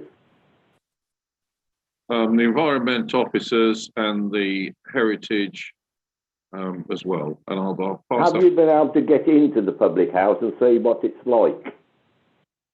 Not legally allowed to at this moment in time. Why can you not ask Simon Hill to have a look inside or not? Well, let me say here that when the conservation area review was being done, I walked up and met Simon Pert and Martin Ellison, who are the two officers, up at Lodge Farm Court, where, as you know, we've had a disagreement about where the boundary should run. Yeah. And off their own bat, Simon, who is the boss, started talking about the Carrington and saying that they are trying to get access in there and are very slowly ramping up through enforcement. So it is with Simon Pert's group to try and take this forward. And John has been very gently, having a continuing conversation. And every now and again, I've sort of gone in as well and had an occasional word. But that's where it is, Ian. It is very, very painful. Just certain people have brought things up to me about it, especially two people, that they have actually got inside there and the cellar was falling in. Well, how long before the end wall falls down? I think, Ian, if I may just reassure you that all these comments have been passed to Simon Pert and his team. All the officers are involved, all the officers are aware, and they will slowly move towards doing that. It is not straightforward to just walk in someone's property. Oh, I quite appreciate that, John. Yeah. Just wanted to know where we stand. Moving on. Yeah. Okay. All right. Let's move on. Steve, you had something you wanted to raise. Yeah, it's just one thing that we'd agreed to replace the fence opposite the shop going into Castle Field, where it's leaning quite badly. Now, the reason it's leaning is that there's an elder tree there. Now, Tag said that he could give us a quote for it, but what do we want to do about the elder tree and stop it happening again? Do we want to take it down, or do we want to actually put posts around it, which would require putting holes in Castle Field? So I thought I'd bring that to attention and see if anyone had got any kind of ideas. Well, if it's an elder, cut the thing down and fence it properly. Yeah, but it's only going to come back again. Well, not if you just keep it under control, I would say. It's just hedgerow, isn't it? No, it's a tree. Yeah, I think it is quite big. I'd have to look at it to remind myself of it. But so can I put that for the next agenda? Can't you just cut it down? Well, you can do. You can cut it down. Just cut it down. I suggest you cut it down and pull the root out. That will save you the problem of having the fence destroyed and having to get it cut all the time. It's not a difficult job to get a chain around and pull a root out when you cut an elder tree down. Okay. Phil, can I just mention two words? English heritage. No, the elders on the other side. Oh, right. The fence. It's not actually in Castle Field. No. I mean, right, yeah. actually, Russell, the reason I was saying that is because I don't want us to have to start putting posts around it, which is English heritage and would cause us problems. Yeah. Okay, that's great. Right, Okay. and then date and Sorry, attendance can I of the. also remind Councillor Fortune that swearing during meetings is not allowed. Right. So next parish council meeting is the annual meeting, which, as you know, is where we have to do all the formal appointments again, which we were given permission not to hold last year. We just carried forward all the existing positions, but we will need to do that. But Steve will publish the notice, and that will precede the ordinary meeting. But it is a formality that we have to do, and that will be on the 5th, conducted by video conference. Okay, is everyone finished then? Well and truly. Good night. I am sorry about this, but it was long. Very Hanslow long. very sensibly allowed an hour for their annual parish meeting before the council meeting, and I think hold it a separate night. Yeah, it's 3 hours 28 minutes, Phil. Right. Okay. In That's that a long case, time.